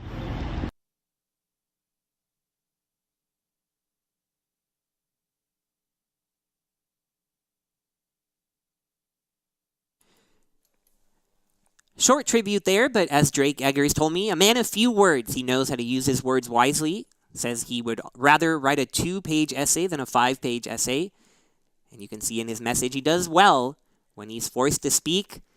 But Drake not on the roster here for Trinity, but he has had an immense contribution to this Trinity team. He has stayed on in his senior year to help the pitching staff. So he has assisted pitching coach Dave Smith throughout the season, helping the pitchers with everything you could imagine. And so great to hear from Drake Eggers on this senior weekend. Yeah, no surprise to hear the contribution and the impact that he's had on this team and on this pitching staff. Drake, one of the first people that I met when I got on campus here at Trinity, a good buddy with one of my closest friends in high school. So a connection that I made really early on when I was looking and exploring the option of coming to Trinity, potentially to play baseball. But he's a guy that outside of that role, outside of that capacity, has been just an awesome stand-up human being all along.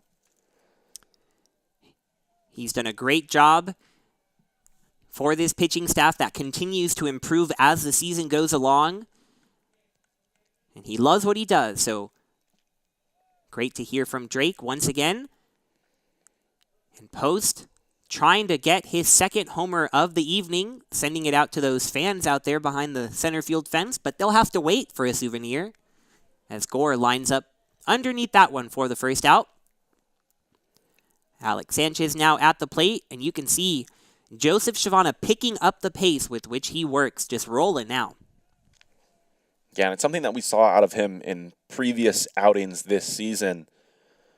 I think it's something that puts the pressure on the hitter clearly, makes them swing the bat more frequently, maybe at pitches that they wouldn't normally. But I think one thing that it does is it induces contact other than hard hit barreled baseballs. We're going to see balls hit up in the air. We're going to see balls put on the ground in the infield. That's exactly what Shavana needs with that pitch count right around that 90 pitch mark, but it's not what he needs right there. 3 pitches is all it takes. Another punch out, and he goes back to that breaking ball that he just drops in on the outside part of the plate. So now 90-plus pitches into the game. There's no question as to whether or not he's losing any control. He's just as dominant here as he was early on in this one. And that last breaking ball has to be one of the better pitches we've seen from Shavana tonight. And now a first pitch ground ball. Montreza handles it at short. And a 1-2-3 inning for Joseph Shavana, the Tigers' ace. The Friday night pitcher showing his stuff here tonight. 6 innings of 3-run ball. And the Tigers well ahead of their rival Bulldogs.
First pitch strike to Michael Montreza.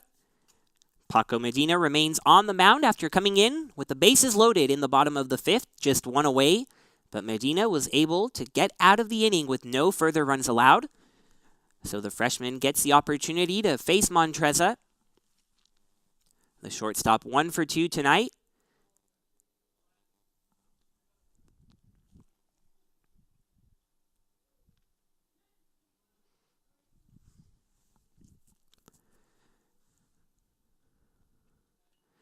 Big swing by Montreza. He gets a hold of it and gets it out of here. Michael Montreza joins the home run parade. Make it 12-3 Tigers. Yeah, and just a tremendous swing from Montreza right there. There's been a couple of absolute no-doubters this evening. First off the bat of Colt Harris, that one maybe even more so off the bat of Michael Montreza, who shows tremendous emotion headed back to the dugout, swarmed by his teammates right there. But Medina came in that last half inning, threw a lot of strikes. And it's a recipe that this Tiger team wants to see, those fastballs that they couldn't figure out in the first 2 at-bats they faced Medina in. Montreza figures out right away after a half-inning break. We talked about making history here on Tiger Network, right, Luke? Oh, absolutely. Well, some history. First career home run for Michael Montreza here at Trinity. And absolutely deserving of it. The way he swung the bat all season long. Has a tendency to put the ball on a line. And got a little bit more under that one. Got out in front of it in a way that we hadn't seen from him previously this year. And shows all the power that they have in this lineup from top to bottom. Everyone capable of leaving the yard. I think looking at this lineup right now, Brian, all 9 hitters in the order tonight have now hit a home run for the Tigers this season. A remarkable stat, and it shows the depth that this lineup has. Literally 1 through 9, anyone can make pitchers pay. And it's a diverse offense, too. It doesn't have to be the long ball. We see the stolen bases. We saw Gore take the extra bag. We've seen Metz, who hits home runs himself, also take bags. It's just the 2-out hitting from the likes of Wisniewski and Vonderhaar. Just so many weapons throughout this Tiger lineup. And it was a difference compared to what we saw offensively from this team last year. 37 games last year in which they hit 45 home runs. Coming into this one, they had played 31, only hit 32. So a 13 home run discrepancy in only 6 games is a lot to account for, but they've picked up the pace tremendously tonight. And if there's any time in the season to really get the bats going in a power capacity, it's this weekend as you head down the home stretch of the SCAC regular season schedule into that conference postseason tournament and hopefully into the NCAA tournament after the season concludes. It's certainly been a power display here tonight. 4 homers now for the Tigers. So the total you brought up ticked up a little bit. Now 36 homers on the year. While it's down from last year, still good enough for first in the conference and came in at 22nd in D3.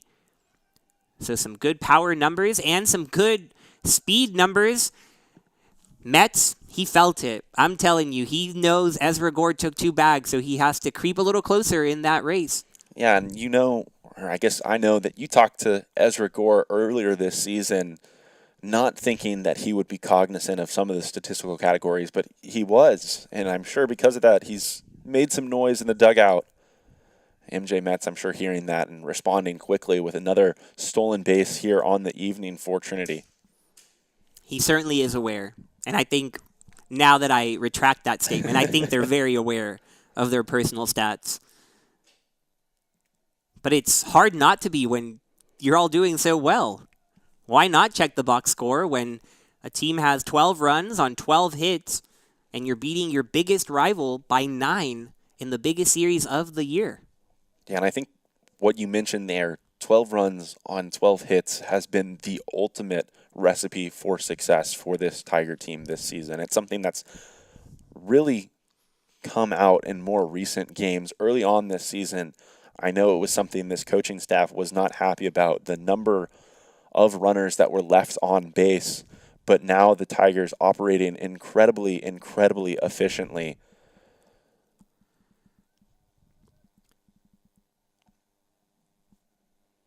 Efficient is a great word to use to describe this offense.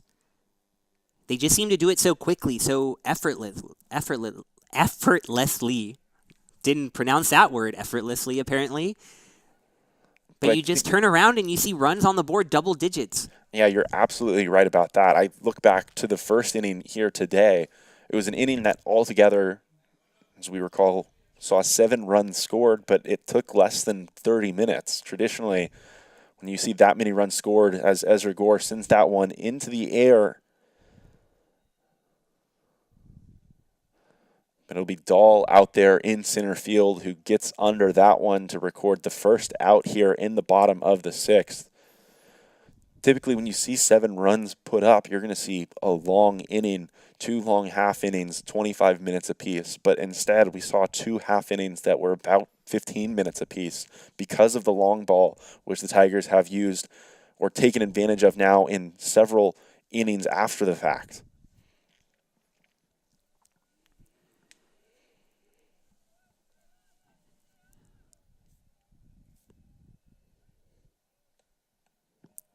Big swing on the first pitch. Brolick trying to add on to his great night. 2 hits and 2 RBI. And 2 more runners out there. Metz at second. Harris at first.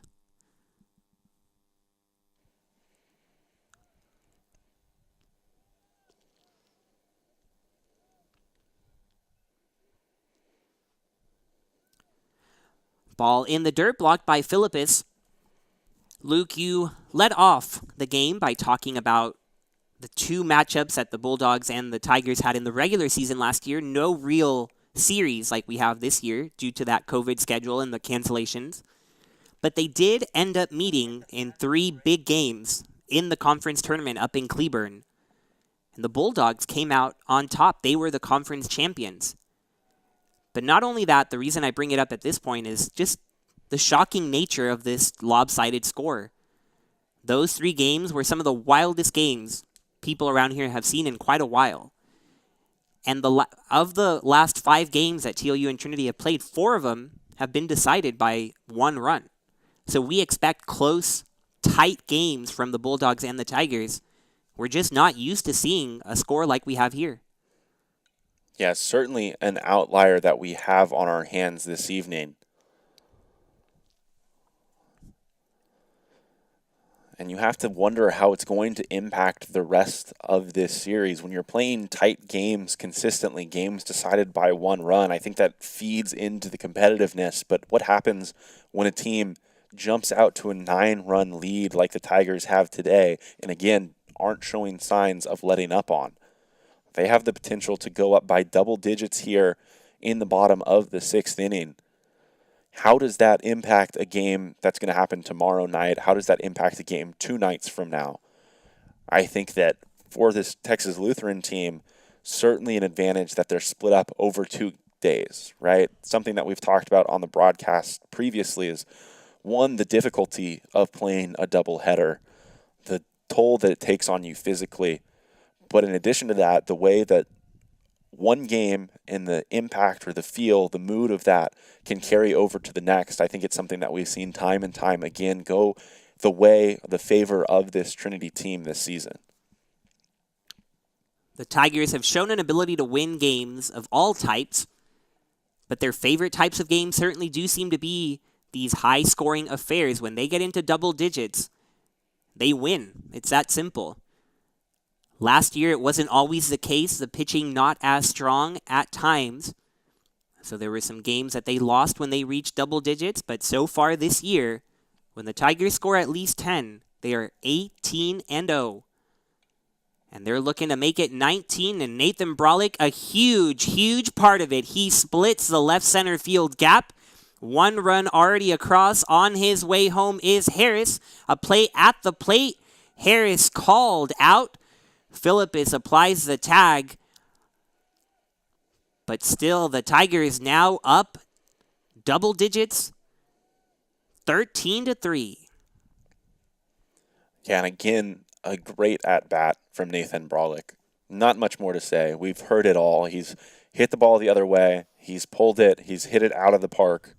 He's doing it all at the batter's box right now, at the plate right now. Just continues here tonight. Starting 0 for 2 on the day, but now 3 consecutive hits. He's really figured it out in this back half of this campaign. Colt Harris, with a good effort, seemed like on the replay, he got a really good read of that one. The fact that it was going to get down and was hustling around second base, around third base. So considering the fact that this wasn't a play with 2 outs, he was coming all the way from first. Impressive that he made that one as close as he did. Again, putting the pressure on the defense in a game, given the fact that MJ Metz had scored ahead of him, in which you're already up by 10 runs. I don't hate that move. I don't hate the aggressiveness on the base paths right there. Definitely not. I think you're always trying to add to your lead and trying to be aggressive. Coach Scannell talks about that all the time. He would rather his guys be aggressive, even if it ends up being a mistake, compared to not being willing to try something, willing to give that extra effort. He does not like to see timidness on the field. And so I don't think he will be upset at that at all. Right here, a little in-between moment, but Brolick ends up at third. We have cats and dogs here, but a little game of cat and mouse between Philippus and Brolick. Brolick was stuck in between second and third on the pitch in the dirt. Wasn't sure if he was going to go or come back. Instead, he ends up at third. Yeah, and a couple of plays on both sides tonight that we've seen indecisiveness in the infield.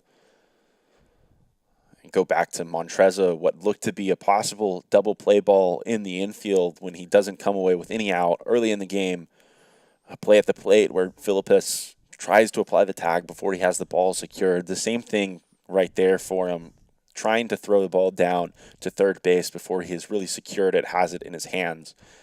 Takes his eyes off the ball on the ground, and there things starting to dogpile for him just a little bit. Dogpiling in all the wrong ways for the Bulldogs here in San Antonio. Brolick comes across to score on the wild pitch. Make it 14-3 Trinity. Schaub on his way to first with the walk. And the carousel just continues to turn here for Trinity. Yeah, and remarkable that the last half inning, Brian, before the Tigers were able to put up any runs, it was a 7-3 ball game, and we were talking about the fact that they couldn't get complacent, couldn't let up off the gas pedal. There was a lot of baseball yet to be played, but now in the bottom of the sixth, with an 11-run lead, they're just 3 outs away in the top of the seventh inning from ending this game early. Could have never imagined that, to be honest. But the Tigers making a statement here tonight. Wisniewski taking a strike here. We've spent a lot of time highlighting the seniors tonight. We have more videos on the way. And if you want to catch up on the super seniors, Jack Wisniewski, one of them, was able to write a story this week for TrinityFastBat.com about Wisniewski, Vonderhaar, and Cater and their time here at Trinity, the 3 fifth-year seniors taking advantage of the extra COVID eligibility year to come back to San Antonio.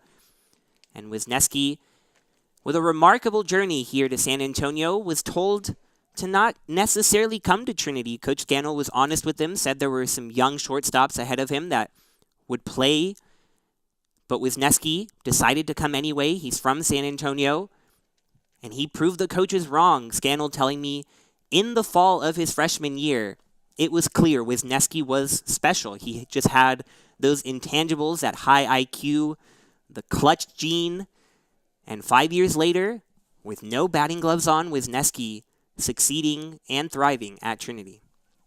Yeah, and he's a guy that just plays gritty, I think is the best way to describe it. Doesn't have the most power in the bat, doesn't have the strongest arm, playing a position where typically that's what you want. But he makes up for it in other ways. He consistently puts the ball into play. He doesn't strike out. Almost never does he strike out at the plate. Across 2 years, I don't know if he's struck out 10 times. That's how impressive he is with the bat in his hands in the infield.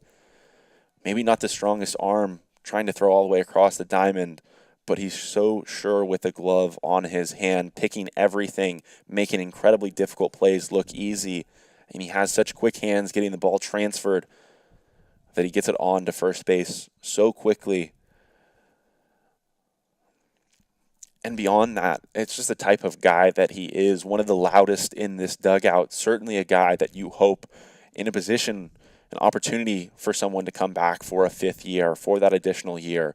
This is the guy that you want. This is the guy that's going to make an impact on the younger ones, on the freshmen that are coming in and are in a similar position that he was, with guys ahead of them for multiple years.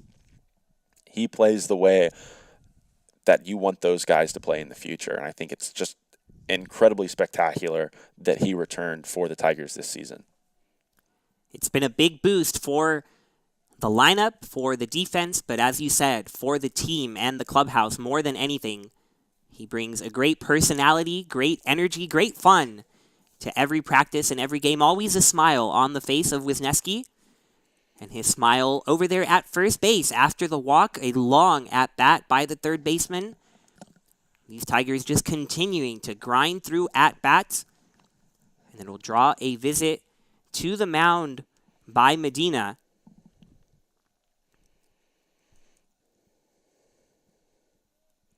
Or a visit to Medina by head coach Rick Hines. It'll result in a pitching change.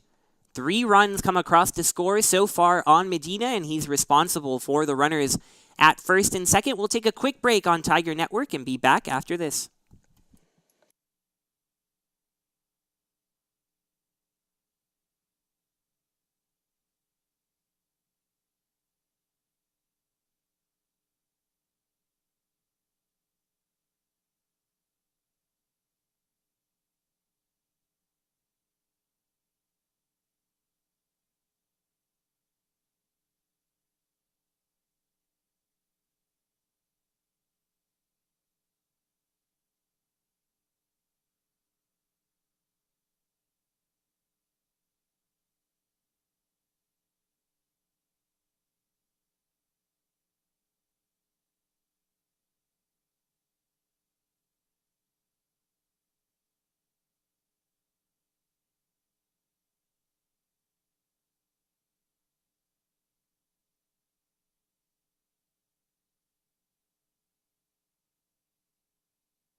fourth pitcher in the game for Texas Lutheran tonight. And it's a special one for Jake Martinez, his first career appearance for Texas Lutheran. The freshman from Dickinson, Texas, comes in bottom of the sixth, his team down 14-3, and Pettit, first pitch swinging, fouls it straight back.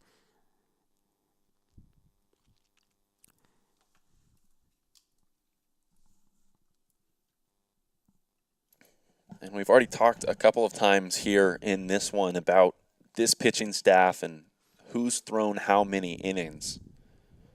Obviously, Birch, the Friday night guy, leading this team as Pettit sends that one through the right side, completes the evening for this Tiger offense. Everyone will end it with a hit, even though Brian Schaub will be thrown out at home plate. You see it again, a breaking ball that Tyler Pettit puts the barrel on. How many hands did he swing with, Luke? Just the one. That's all he needs. That's probably the most impressive aspect of it. Taking one hand off of the bat, but still finding a way to put the barrel on it consistently. We'll take a quick break and show you what could be the last senior tribute of the night if Shavana does what he wants. So my favorite Trinity Tiger moment would be the back-to-back nights of walk-offs against Wisconsin Whitewater. What I'll miss most about being part of the Trinity baseball team is the guys that I got to play with, traveling, the road trips, all those good times with the people that I got to play with. And for Mom and Dad and Kayla at home, I love you guys. Thank you for supporting this dream. And yeah, that's all I have to say. Heartfelt message from Evan McDonald. You know him for his hot takes, but there's more to Evan McDonald than some opinions some find questionable. Yeah, and another one of those incredibly entertaining guys. Maybe because he's so egregious in some of those opinions that he holds, but beyond that, so similar to so many guys in this program in that he's a great person, both on and off the field.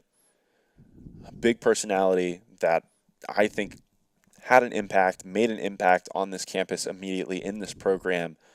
Another transfer athlete that came in a couple of years into his collegiate baseball career, but despite that was welcomed by his teammates and welcomed other freshmen into the program. He's a guy that I remember sitting down in maybe with when I was a freshman, interacting with this team, and I had a lot of conversations with him about baseball, heard a lot of the takes that he had. So I got it a little bit before the broadcast did, but I can promise you they were just as egregious then as they are now. It's good to hear that some things don't change. But we certainly hope Evan doesn't change. Like you said, such a strong presence in the dugout. Always a lot of laughter and noise coming wherever he's at on the field. And so we've seen 5 senior tributes tonight. We were planning on showing 6 tonight, 6 tomorrow. But if Joseph Shavana has his way, we might have to make it just 5 and 7 tomorrow. After 3 runs allowed in the first inning, Joseph Shavana has turned things around, and it's just 3 outs away from run-ruling the Bulldogs. Strelzik grounds it to short. Montreza with the diving snag, and Metz with the pick. A roar from the Tiger dugout for that web gem. Cue up the ESPN music on this one. Absolutely right about that. A hard hit ball towards Montreza over there at shortstop, and he hit the home run in the last half inning, and I think that has him a little jazzed up right now. He looks calm, he looks collected out there at shortstop, but I think in his head he knows that what he just did was incredible. And I think the way we get attention, we'll do it verbally, not through a tweet. Hashtag SC Top 10, hashtag WebGem. We'll see if they hear us. I think that's worthy. Get some Division III baseball on there. It's certainly been a night full of highlights for the Tigers. Just an absolutely dominating performance for Trinity. The number 15 team in Division III on a 14-game win streak. They have rolled through SCAC play, just losing that one time to Centenary. But beyond that blemish in Shreveport, this Trinity team is proving it might have what it takes to make a long run into June.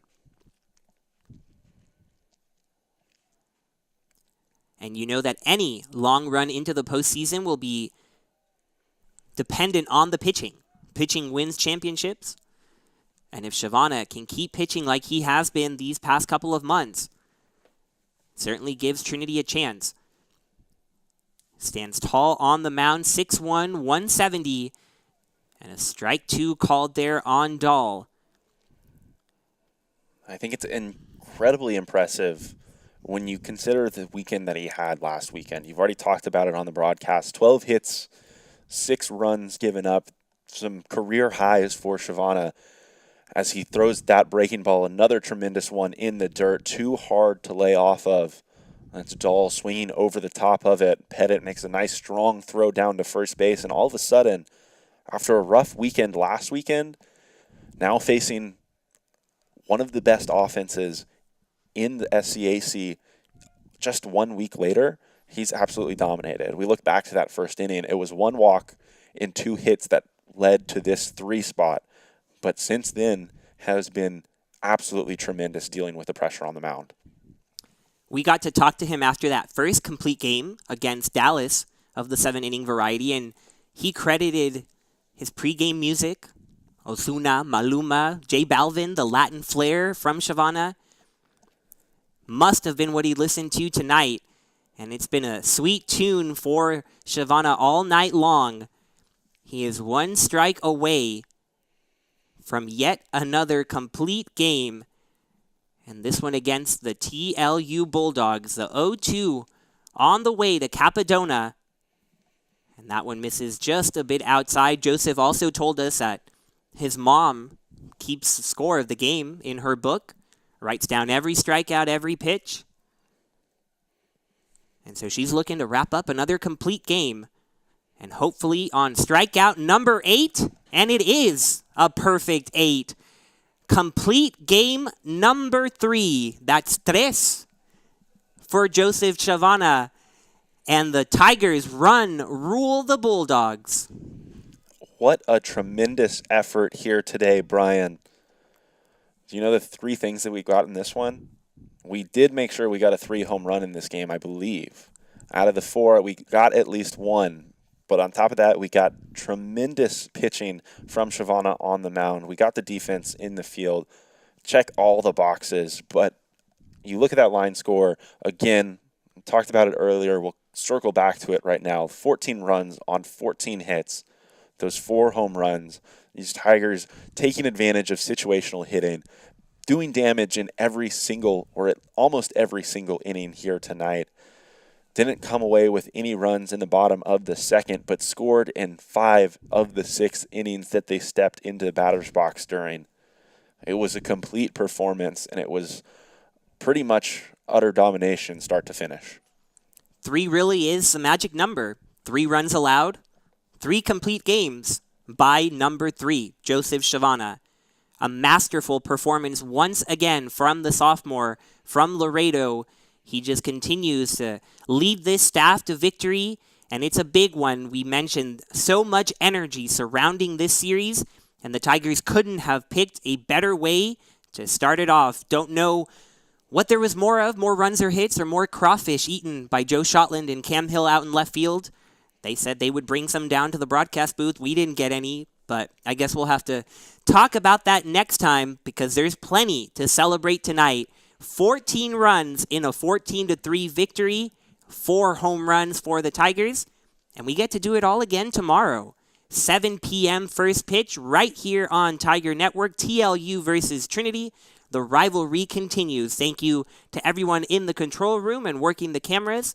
Thank you to Josh and Ryan. For Luke Terry, thank you as well. I'm Brian Yanselson. Have a fantastic Friday night and go Pelicans.